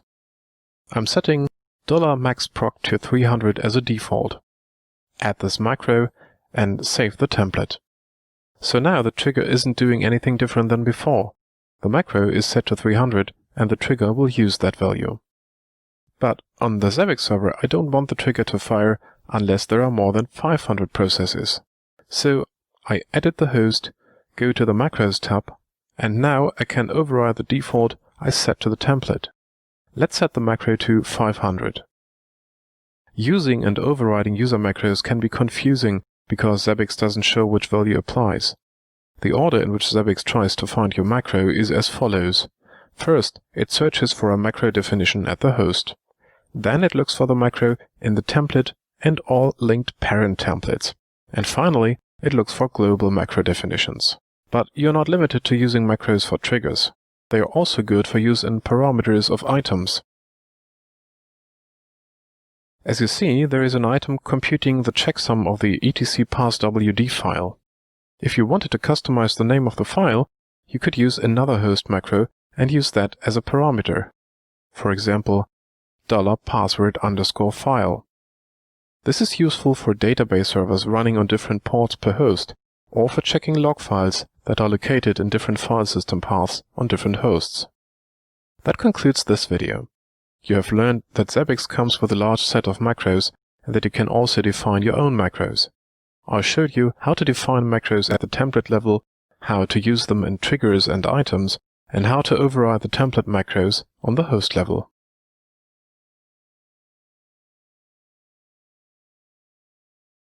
In the previous section you learned how to manage items. Now let's deal with triggers. In this video I will show you how items and triggers are connected. You will learn what kinds of triggers can be configured. We will add a trigger and see how we can track the status of that trigger. Other monitoring systems have their items and triggers connected. For example, if you monitor the number of running processes, you would also configure an upper limit. But Zabbix treats items and triggers independently. In a common setup, you will use many more items than triggers.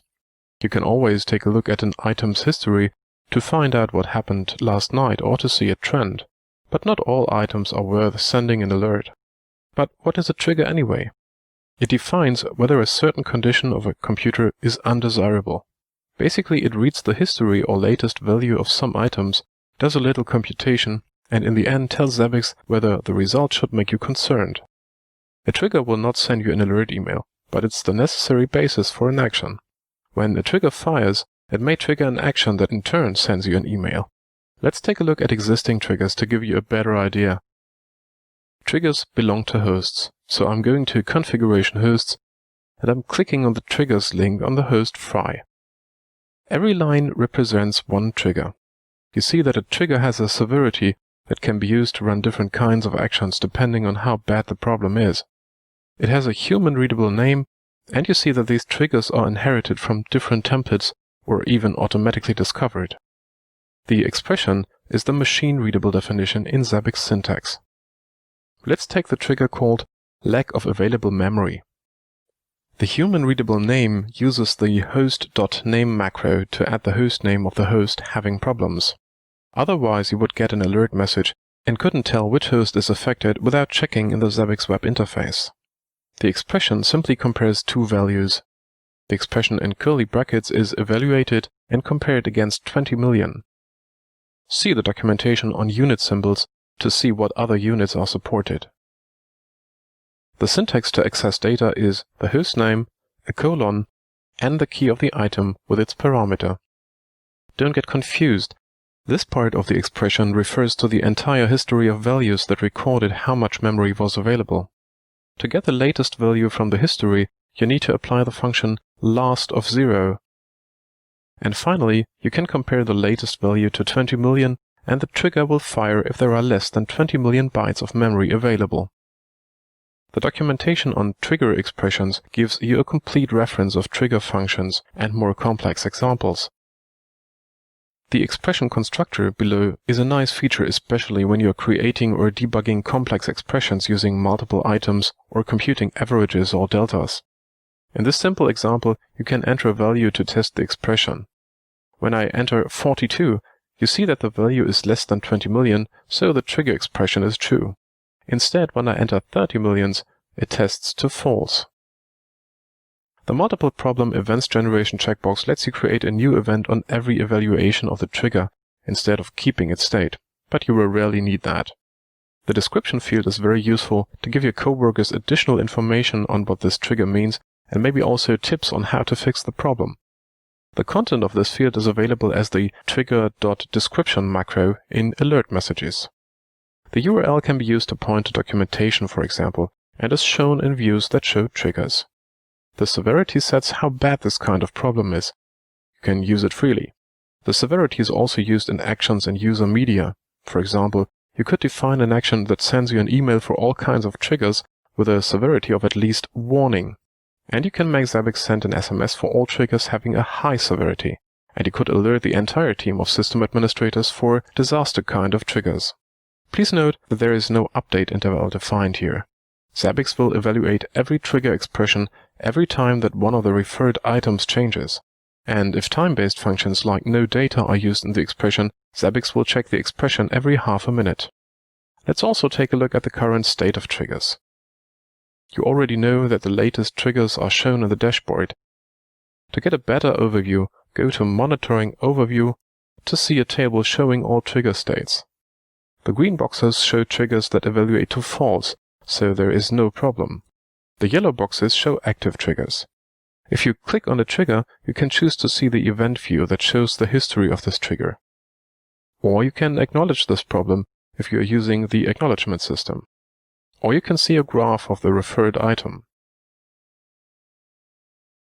You can also set the type from triggers to data to see the latest value of the referred items.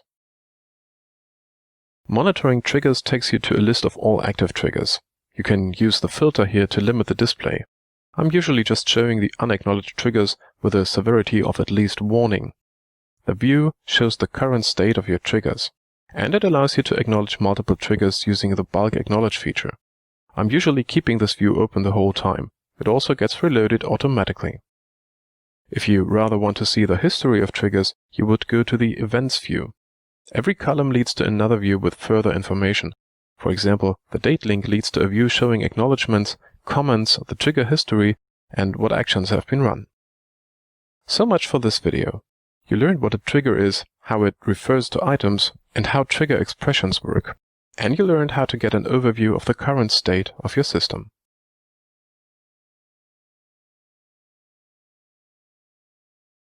In the previous video, we dealt with triggers in general.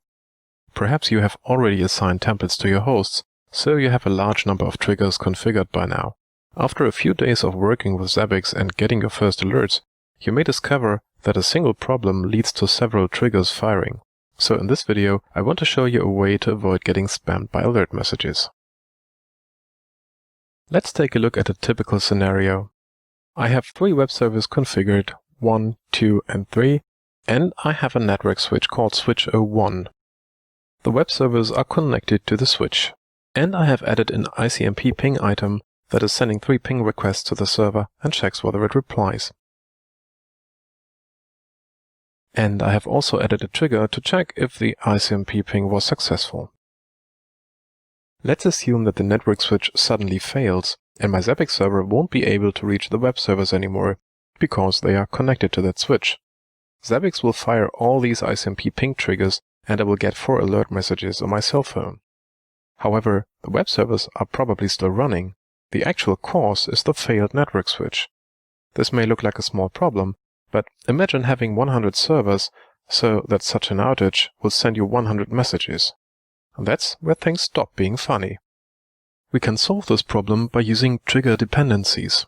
We need to tell Zabbix that the operation of the web servers depends on the proper function of the network switch. So let me change the triggers that send a ping request to the web servers to determine whether they are available. I could do that manually for every web server, or even use a template that is specific to my web servers. But I will just do a mass update on the triggers. I choose to set the dependency. And I select the ping failed trigger from the network switch. I click on Save, and now you can see the dependency. Now let's try again and see what happens. I'm pulling the cable from my network switch, and this time you see that only the switch failure is alerted. The arrow icon tells us that there is a dependency in place. When I hover over the icon, Zabbix tells me that there are 3 more problems that were hidden by the dependency. You can also see the dependency when you go to the overview and hover your mouse over the red box. Let me give you an important hint on trigger dependencies though. They only work correctly if the trigger that you depend on can fire earlier than the other triggers. The current example can easily lead to a race condition if first a web server is found unreachable and then Zabbix checks the switch. That would send out alerts instantly before Zabbix has a chance to resolve the dependencies. One solution would be to use an escalation in your alert workflow that waits a minute before sending out the first alert.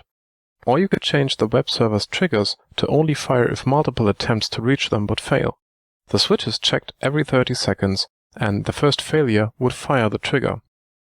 So let's change the triggers in the web servers to fire only if ICMP replies are missing for at least 1 minute.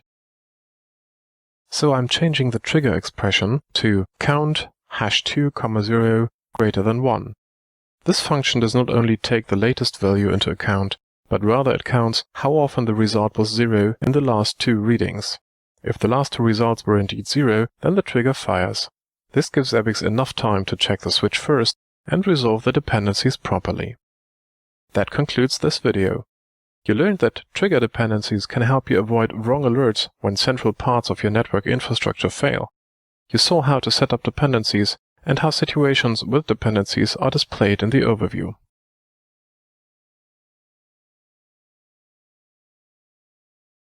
In this video, I will show you how to finally do something when Zabbix detects a problem. By now, we have talked about items and triggers, but you had to check the Zabbix web frontend to see whether there is a problem. That's where actions come into play. Let's check the web interface and go to Configuration Actions. It's important to note that there are 3 kinds of actions as you see in the top right corner. In this video, I will deal with actions that are connected to triggers. So if a trigger indicates a problem, I want to do something about it. The other 2 kinds are for the automatic discovery, where Zabbix scans your network for new computers, and the auto-registration, where hosts running Zabbix agents can register to the Zabbix server automatically. Let's take a look at the default action called Report Problems to Zabbix Administrators. The important aspects of an action are the conditions and the operations. Whenever a trigger-based event happens, Zabbix will look through all your actions and determine which ones to run. It does not stop at the first action, but will run all actions that match the given conditions. In this case, it will run if the host is not in a maintenance state and the trigger indicates a problem. In such a case, the action will send a message to the group of Zabbix administrators. Now when I click on the name of the action, I can edit it. On the top you see 3 tabs called Action, Conditions and Operations. On this Action tab, you can rename the action if you like. The default operation step duration determines how long each step in an escalation will take. I will deal with this later. But 1 hour is way too much for me, so I change it to 60 seconds. These settings determine how an alert message will look like. The body is just used in emails. If you send SMS to your cell phone, you just use the subject field. As you see, Zabbix uses a lot of macros here to give you detailed information in your alert message. You will probably customize the message to contain the information you need. Check the documentation to see which macros are available in notifications. Now let's move to the Conditions tab. You see the two conditions here that have to be true to make this action be run. The type of calculation sets whether any or all of these conditions have to match. The AND/OR type is a bit confusing. It just means that all conditions have to be true, but if you specify the same kind of condition multiple times, then at least one of these conditions must be true. You can add further conditions here, like you want a certain application or host group to be concerned, but you shouldn't make actions too specific unless you have to. For example, a condition on a specific trigger is a very rare case. Instead, try to use applications of items, groups of hosts, or certain host templates. Now let's take a look at the Operations tab. I added the operation that sends a message. Ignore the steps for the moment. Generally, there are two types of action. The default is sendMessage, which will send a message through one of the available media types, for example via email, SMS, or Jabber. You can send a message to entire user groups or to individual users. SendOnly2 specifies the kind of media. If you set it to all, then the user will be alerted through all media that are configured for that user. Most users will only have email configured, so that's a good default. When you untick the default message checkbox, you can override the default message format that you specified on the first Action tab. And on the Conditions tab, you can add another condition so that this operation step is only performed if this condition is true. You will see the use of that in the next video about escalations. But instead of sending a message, you can also execute a remote command. Zabbix can use ways like IPMI, Secure Shell, or a telnet to do something on a certain computer. My favorite option is the custom script though. This means Zabbix will run a shell command from the Zabbix agent on a remote host. That concludes this video about the general properties of an action. In the next video, I will give you an example of an action that provides a workaround for a broken web server.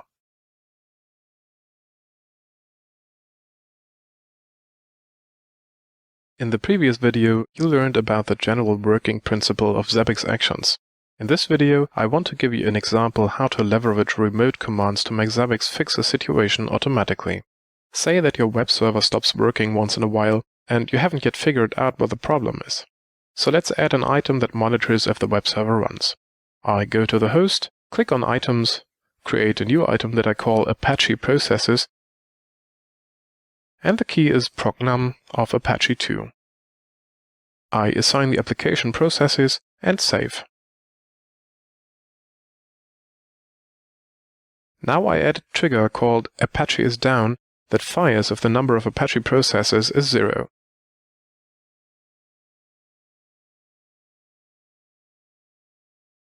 I set the severity to average and save. Now we need an action that tries to restart Apache. I call it try to restart Apache. The step duration is 60. The condition is the Apache is down trigger I just created. As an action, I will add a remote command on the current host, and I want to run a custom script from the Zabbix agent. The command is sudo etc init.d apache2 start. The reason I use sudo is that the Zabbix agent does not run as root. Your sudoers configuration should look similar to this. You also have to enable remote commands in the configuration file of your Zabbix agent.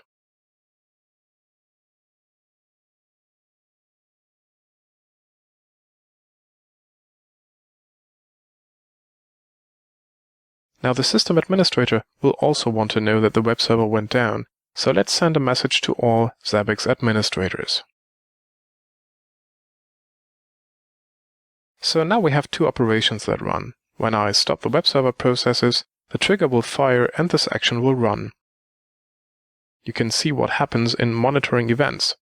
When you click on the link in the left column, you get to see the operations that Zabbix ran. First, it sent me an email. And second, it restarted the web server.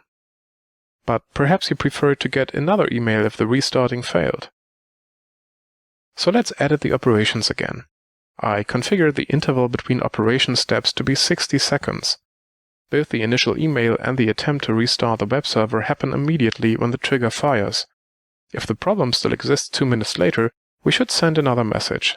So I add another step from 3 to 3, which is 2 minutes after step 1. The message's subject will be restarting Apache failed, manual interaction required. I click on Add, and you can see that 2 minutes after the incident, the desperate second message will be sent. So much for actions. I showed you the properties of actions and what they are capable of. You learned about messages and remote commands, and you saw how to create an action that tries to fix a stopped web server and send out another message if that failed.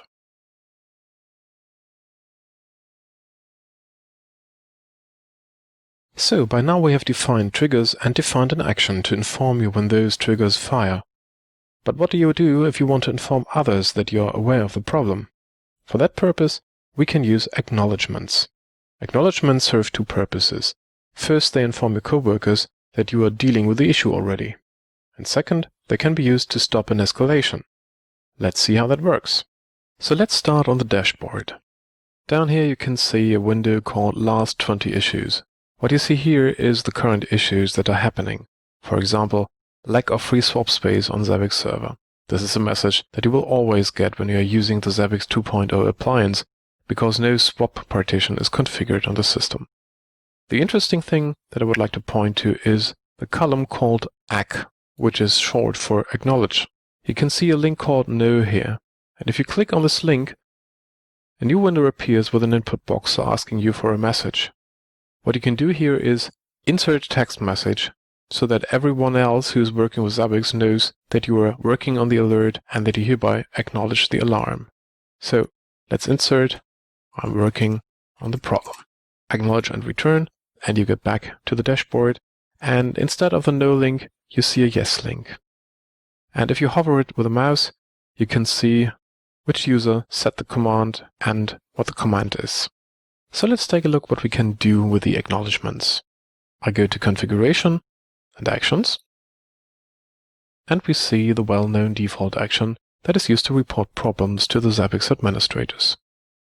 I added it, and there is something that I would like to point to, which is called the default operation step duration. An action can contain several steps that are run, for example, several people that are notified one after another. The default duration for each step is set to 1 hour, which is 3,600 seconds. I would recommend setting this to 60 so that every step is just run every minute. Let's take a look at the operations, and this is what meant by the step duration. You see one step here, which means that immediately after a trigger is firing and the action is executed, a message is sent to the Zabbix administrators. Let's add a second step. Step number 1 is run at second 0. So step number 2 would be run after 1 minute, and step number 3 after 2 minutes. So let's say we want to inform somebody else after 5 minutes. In this case, we would have to enter 6 and 6 as the steps, because that is after 5 minutes, and we choose to send a message to a certain user. We select guest here, and also we add a condition, so that the second step is only run if the event is not acknowledged. As you can see here, the operation condition is by default event acknowledged equals not ACK. We can just add this, and it gets added to the conditions window. Now, when we add this step, you can see the 2 steps. Step number 1 is still running immediately, and step number 6 is running after 5 minutes. So what we have done now is set up an escalation, so that if one of the users from the Zabbix administrators group is not acknowledging the issue on the dashboard, these steps continue to run, and step number 6, which is occurring 5 minutes later, will inform the user guest. So you can use this kind of escalation, for example, to inform the officer on duty, and half an hour later inform the CEO or somebody else that you require. And last, I want to show you how to repeat these steps. Say that we do not only want to have the step happen after 5 minutes, but also have it repeat every 5 minutes. Let's edit the step. And this brings us back to these steps. I just said to enter from 6 and to 6, but what this actually means is that the steps are repeated from the 6th step to the 6th step. So you see in the legend that 0 means infinitely. When I set this to infinitely, it means that from step 6 to infinity, this step is always repeated. The step duration is 60 seconds, and we can set this to 300 seconds. This might look a bit confusing at first, but it means that the step number 6 is repeated for all eternity every 300 seconds. I update it, and you see step 6 to 0 means after 5 minutes step 6 is run and repeated every 300 seconds. This is useful if a user is not getting an SMS, for example, or an email, or inadvertently ignoring it. So after 5 minutes, the next message is sent, and so on. Now you will be able to set up your own steps in your actions, set up an escalation, and make use of the Zabbix acknowledgement system.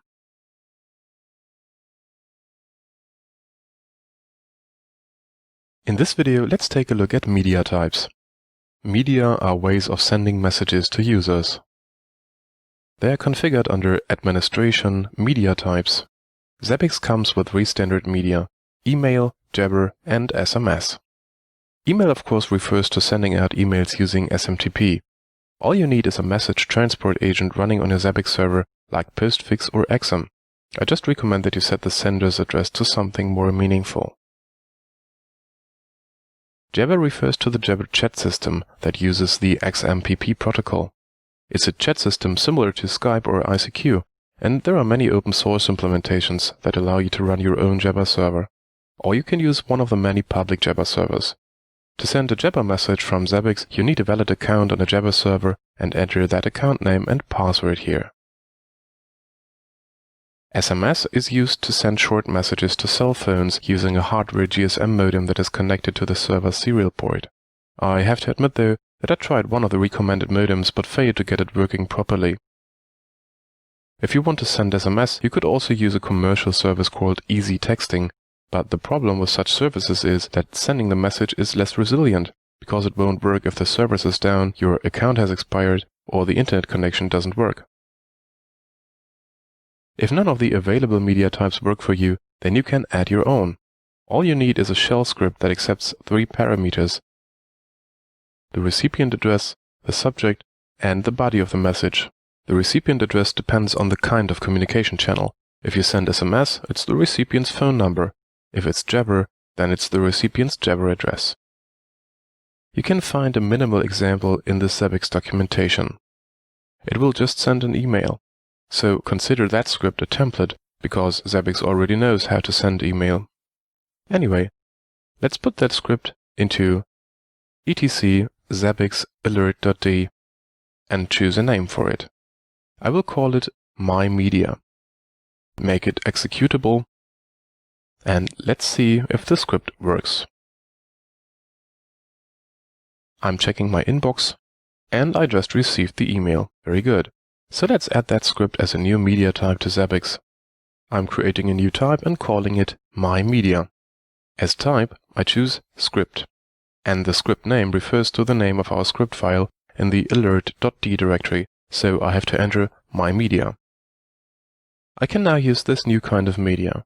When I click on my profile and go to the media settings, you can see that I've already configured my email address, so Zabbix can send me emails using the standard email media type.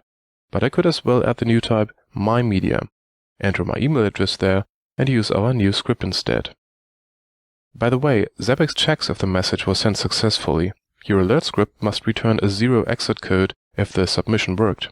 Any other return code will make Zabbix repeat sending the message, so when you're creating your own media scripts, make sure that you return proper exit codes. That's it for this video about media types. I showed you the default ways to send messages to users, and you saw how you can add custom scripts to send messages your own way.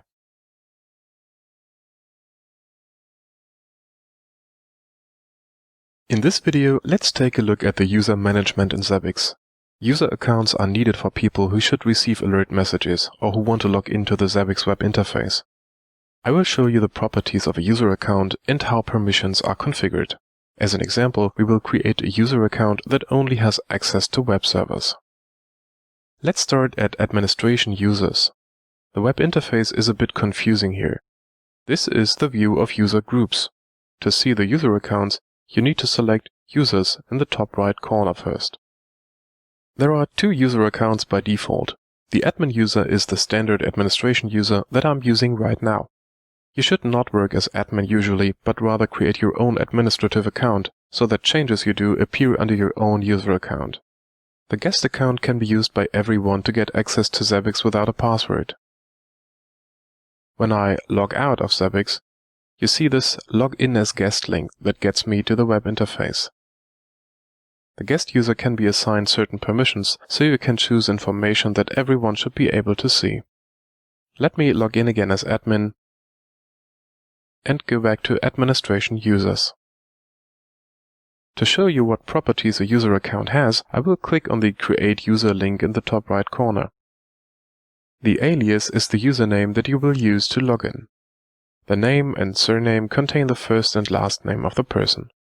The password here is used to log in if you're using the internal user database. This is the default, but you can make Zabbix use an LDAP user directory, but I will get to that in a minute. A user can belong to one or more user groups. That way you can assign permissions to user accounts. Permissions are always connected to user groups. You cannot give a user permissions individually. The language allows you to use the web interface in your own language. Depending on the installed system locals, you have different choices here. The theme allows you to use different sets of colors for the web interface. Auto login changes the expiration date of your session cookie. Zabbix uses browser session cookies to track who is logged in. The cookie is usually valid until you close the browser window. If you enable auto login, the cookie will stay valid for an entire month. So if you use Zabbix at least once a month, you will always stay logged in. Auto logout will make sure that you get logged out if you don't use the web interface for this number of seconds. Refresh sets how often certain views in the web interface are reloaded. For example, the overview and events view reload automatically. The rows per page tells Zabbix how much information to display on pages that show lists of things. For example, how many hosts, items, or triggers are shown on a single page. The URL after login is an optional redirection after you log in. You can use it to get to your favorite view quickly. I prefer to set it to /tr_status.php to show me the trigger status page. The second tab called Media defines how to send messages to this user. To add new media, click on Add. The different kinds are configured at the Media Types page that is explained in another video. When you specify multiple media here, like both email and SMS, then the user will receive a message by both ways. Send to is the user's address. It depends on the type of media you use. If you choose email, then this is the user's email address. If it's SMS, then it's the user's cell phone number. When active defines the time periods when this media type should be used. The syntax is the day, a comma, and the time. Both can be set as ranges. Days can be 1, which is Monday, up to 7, which is Sunday. So if the user should only receive email during office hours, we could set it to 1 to 5, 9 to 17. You can also set multiple ranges here, separated by semicolons. The syntax is explained in the Zabbix documentation. Use if severity means that this media is only used for trigger events of certain severities. For example, you could send an email or Jabber message for all problems of warning or average severity. But for serious problems of severity high or disaster, you may want to send an SMS in addition. The Permissions tab shows which access permissions apply to this user account. You cannot assign permissions here because they are configured through user groups that I will explain shortly. The user type here sets the general permissions. The Zabbix user does not have access to the Configuration tab at the top, but only to the Monitoring tab, and can only have read access. Zabbix users have no permissions by default, but you can assign further read permissions by assigning the appropriate user groups. A Zabbix admin has access to both the Monitoring and the Configuration tab, but also does not have any access permissions by default. You can assign user groups to assign read or write access as you like. And finally, the Zabbix superadmin has access to everything. I mentioned that Zabbix by default uses an internal database to store user accounts. But you can also use LDAP or HTTP-based authentication. When you go to Administration Authentication, you see 3 buttons. By default, Zabbix uses its internal database. When you click on LDAP, you can use your existing user directory like OpenLDAP or an Active Directory to verify the user's passwords. It's important to understand that you still have to create a user account in Zabbix. Only the password is verified using LDAP. So when you enable LDAP, you will see that the password field disappears when editing users. A word of warning. You should always create a user group that uses internal authentication for emergency access, just in case that the LDAP directory does not work as usual. Otherwise, you could easily lock yourself out. The HTTP-based authentication can be used if you authenticate your users at an Apache web server and want to pass through the authentication. That concludes this video. I give you a brief overview of user management and the permission system. In the next video, I will give you an example of how to create a user account that has restricted access.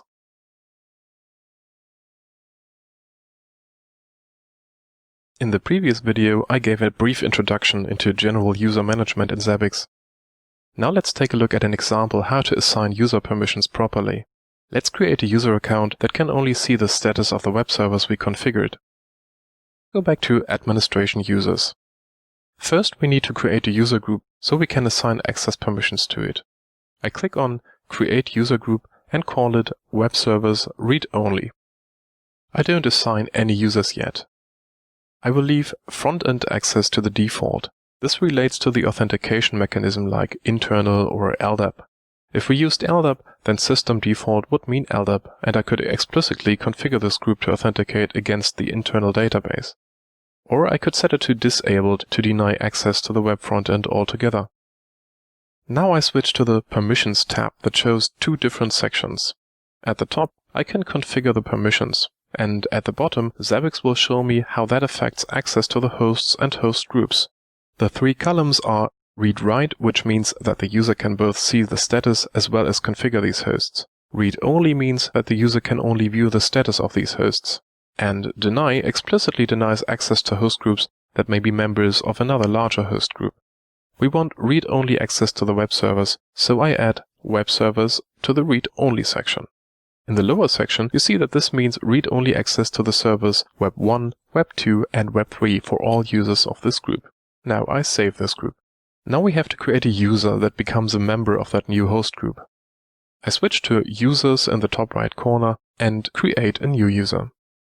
I enter the name and password, and now I can assign the new group. When I switch to the Permissions tab, you see the actual access permissions of this user again. And I save this new user. Let's try out the new user account.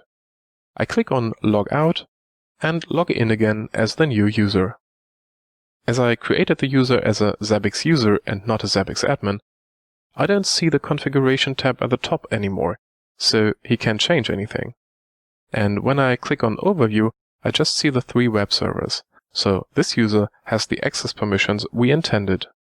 Keep in mind that this user will also only get alerts for web servers. Users won't get alerts for systems they don't have access to. That concludes this video about user management. You saw how permissions are assigned to a user group and connected to host groups. And you saw how to create groups and users to give them the permissions that you intend.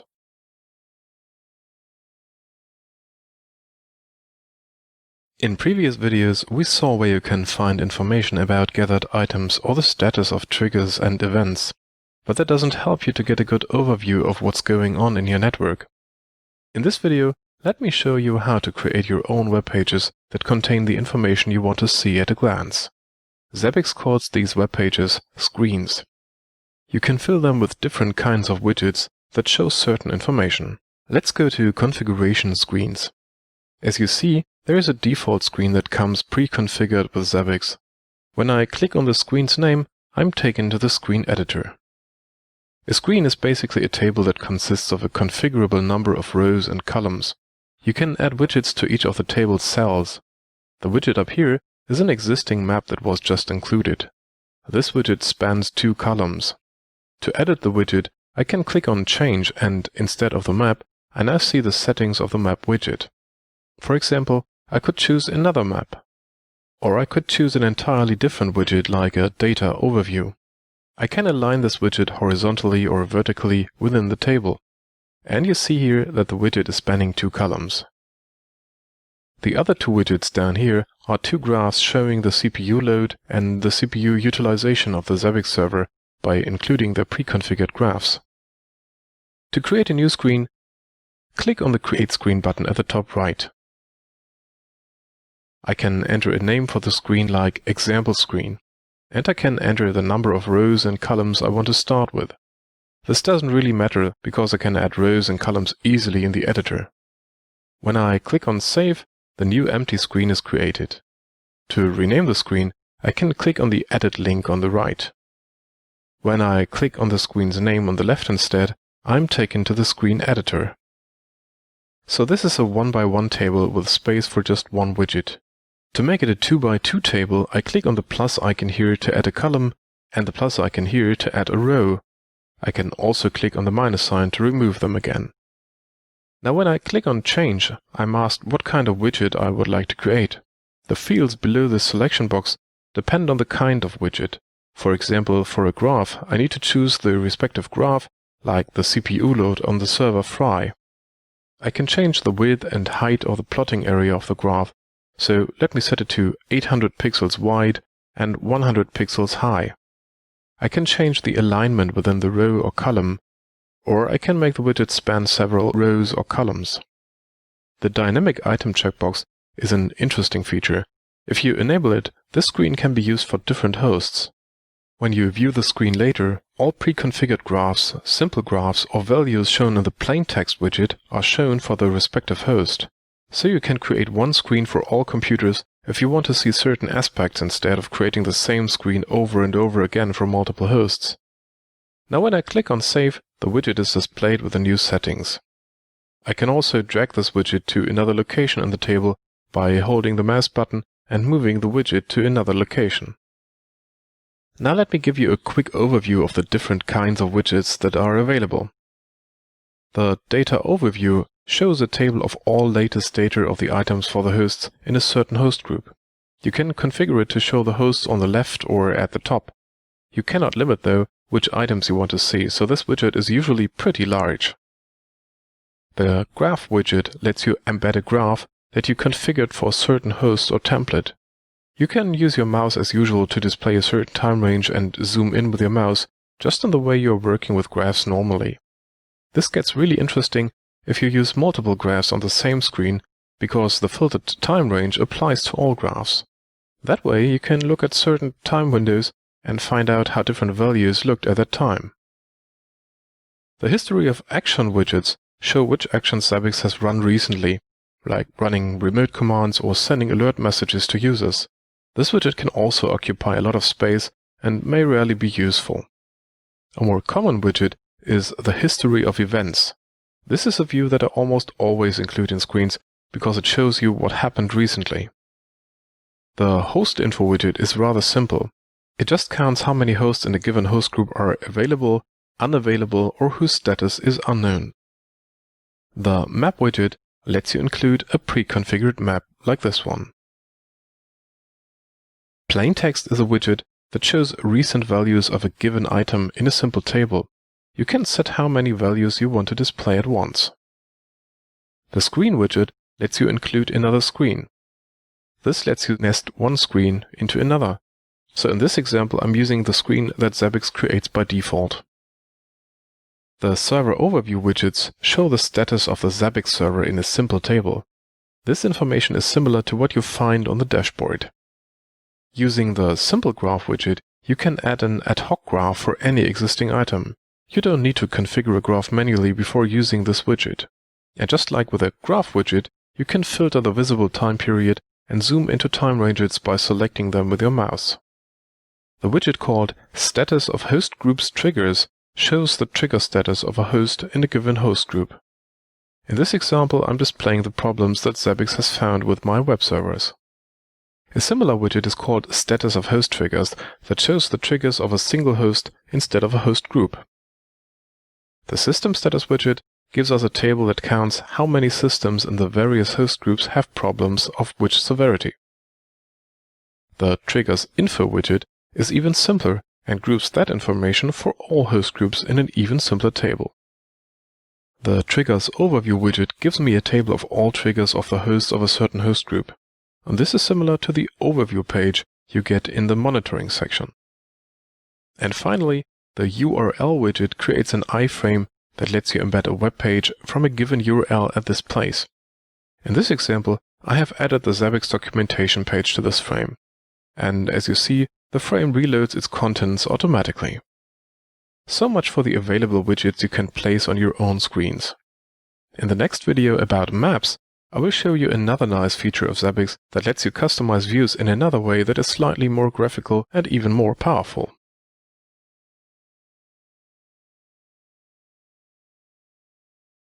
In the previous video, we saw how screens can give you a better overview than dashing through the latest data and graphs. You learned how to create your own pages containing graphs and status information about hosts and host groups. But there is another way to visualize the status of your network, and that is using maps. In my opinion, maps are the coolest feature in Zabbix when it comes to getting an overview. Let's dive right in and take a look at the one map that Zabbix provides by default. Let's go to Configuration Maps. And here you see the so-called local network map. I click on the name and get to the editor just like with the screens. Okay, this does not look very convincing yet, but what you see already is that you're not restricted to placing graphs and other widgets in a table like when using screens. Instead, you can freely add icons anywhere on such a map. When I click on the icon of the Zabbix server, I get another window allowing me to edit the properties of this icon. But the default map is pretty boring, so let's create a better one. I go back and create a new map by clicking Create Map in the top right corner. I'm giving the map a name, and as dimensions, I choose 960 by 540 pixels. I already uploaded a background image that I'm using here. The automatic icon mapping allows you to configure which icon is chosen for a certain kind of host. For example, if the OS string in the inventory field of a host is Linux, you could assign an icon looking like a penguin. But I'm leaving it to manual and will choose the icon myself. Icon Highlight decorates host icons with circles or squares. If there is a problem with a certain host and a trigger is active, then the host on the map will get a colored circle around the icon. The color stands for the severity. And if you set a host to maintenance, then the host icon will be drawn with a square. I will enable this feature, so we will see how that looks. The Mark Elements on Trigger Status Change checkbox does something similar. If there was a change in a trigger of a certain host within the last 30 minutes, then Zabbix will draw arrows pointing at the icon to inform you of the change. Zabbix does this both when a new trigger fires, as well as when the problem was resolved. I will also enable that. Expand Single Problem is also a nice option. Normally Zabbix will show you how many triggers are active for a certain host, but if there is just one active trigger, then you can make Zabbix print the actual trigger description instead of showing the count of 1. Labels are the text that are shown besides an icon. So the icon label type lets you choose the default for how labels should be displayed on the map. Either it's the label, which means that you can just customize the label freely, but I could also use IP address, so Zabbix just prints the IP address instead of the host name. Or I could use element name, which in case of a host uses the host name. Or I could use status to either show OK or problem besides the icon. And of course I can disable the label altogether.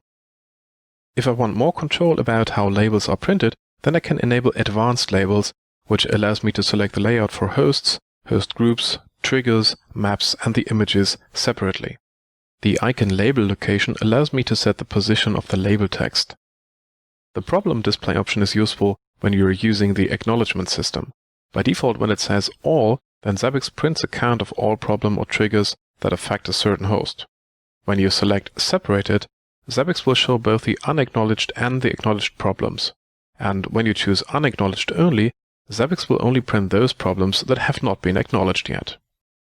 And using the URLs, you can configure where you are taken in the web interface when you click on a certain icon. Okay, so much for the theory. Let's save this and get into the graphical editor by clicking on the map's name. So, there we have a new empty map, and it already has the nice background I created earlier. Let's take a look at the buttons at the top. The icon plus and minus buttons create or remove icons. When I click on plus, then I get a new icon. Zabbix chooses the first icon it knows, which is a cloud, and places it in the top left corner. I can just use the mouse and drag the icon to another location. When I click on the icon, I get the properties window.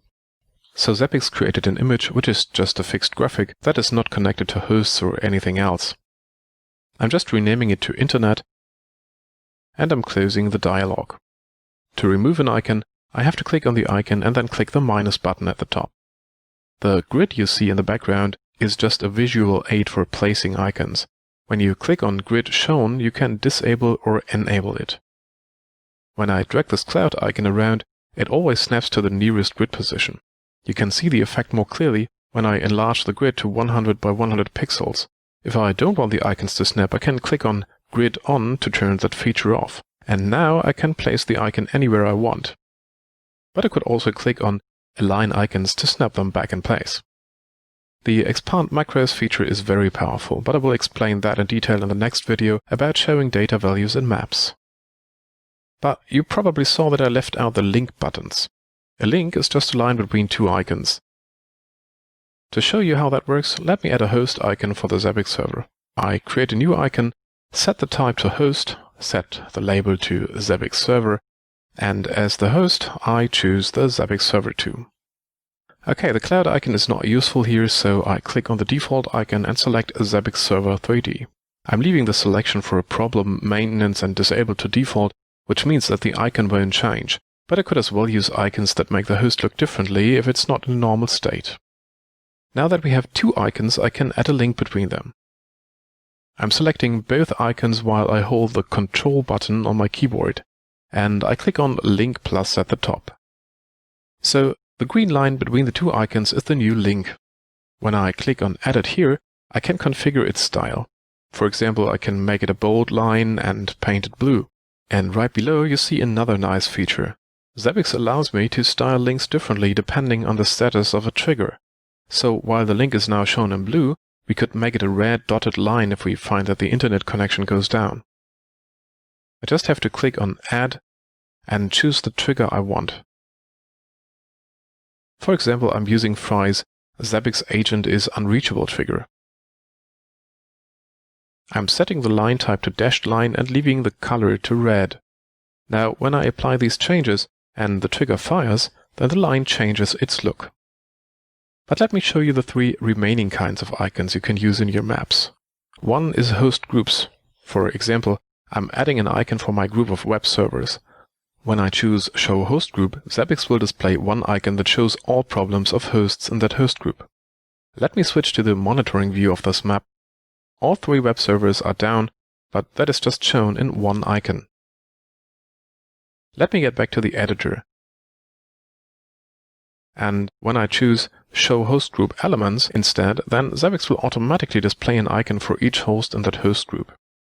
Fit to Map makes Zabbix distribute the icons over the entire map, and that usually looks rather ugly, so let me choose a smaller area of 200 by 200 pixels. Now when I go back to the monitoring view, you see that Zabbix shows three icons for the three web servers automatically. The next available type of icon is a trigger icon. Let's show the status of the trigger called Processor Load Too High for the Zabbix server. I don't have any useful icon for a trigger, so I'll just go with the Server 24 icon. And I'll name the label CPU. So when the CPU load gets too high, this trigger will get highlighted. I usually use such triggers, for example, for server room temperatures, because they are not exactly connected to a certain host. And the last type of icon is the map. This does not display the map here, but instead creates a link to another map. So you could create an overview map, and when the map link is clicked, you would be taken to the chosen map. So this has been quite a lot of information about one of the most useful features in Zabbix. Play around with your own maps and see how you can use them for yourself. They are not only useful for networks, but also for replications of databases or, say, load balancer and web server infrastructure. In the next video, I will also give you more tips on maps and how to use macros to display actual data in your maps and not just the icons.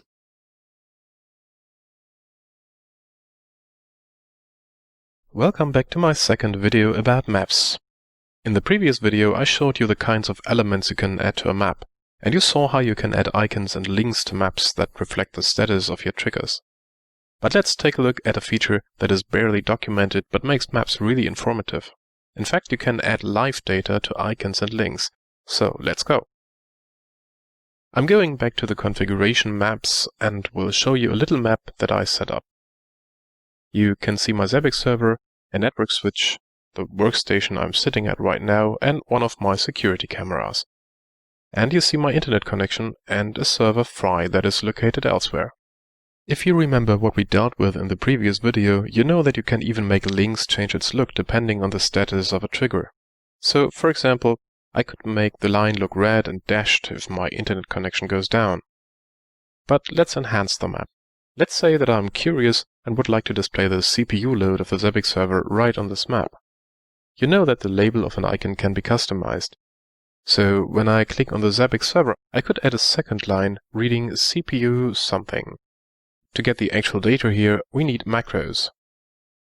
The documentation has a large table that shows which macros are supported in which context. This column shows the macros we can use in maps. At the very end of this table, you see the macro I will use for this purpose. Host key func param. Let me copy that to the clipboard and go back to the map editor. To be able to use macros, I first have to turn expand macros on. And now I will paste the macro to the label. As host, I need to use the name of the host. Fortunately, I can use another macro here called host that is automatically replaced by the host name. The next part is the key of an item. So we need to find the machine-readable name of that item that measures the CPU load. We find that when we go to configuration hosts and edit the items of the Zabbix server. When I search for a load, I find the processor load 1min average item. So I'm copying the key system CPU load per CPU average 1 to my clipboard. I'm going back to the map editor and will replace the key by that string. Now the func stands for function. In maps, we can use the minimum, maximum, average or last value of an item. I would like to know the latest value, so I'm using last of 0. I click on apply, and apparently I did it right because the label now shows the current CPU load. As I use the host.host macro, I can now also copy the string to the hosts Aldi and Fry and see the CPU load on those hosts too. But I cannot only customize the label on hosts, but I can also do that with links. Let me edit the link that stands for the internet connection. I can use 25 megabit so that the link shows how much bandwidth I have available. But we can also use macros here. So let's find the item key for the currently used internet bandwidth. My Zabbix server is also my internet gateway, and the internet interface is PPP0. So the item I need is net.if.in PPP0 for the incoming traffic and the .out for the outgoing traffic. I'm copying them and going back to the map editor. So instead of 25 megabits, I will add a macro. I'm adding the hostname Zabbix server. The reason I'm not using the host.host macro is that a link does not have a host name. Zabbix doesn't know which host I mean, so I have to type the name explicitly. And at the end, I add .last of 0 and click on apply. Alright, that seems to work. So I'm just copying and pasting that line so we also see the outgoing traffic. Let's save this map and take a look at it from the monitoring maps view.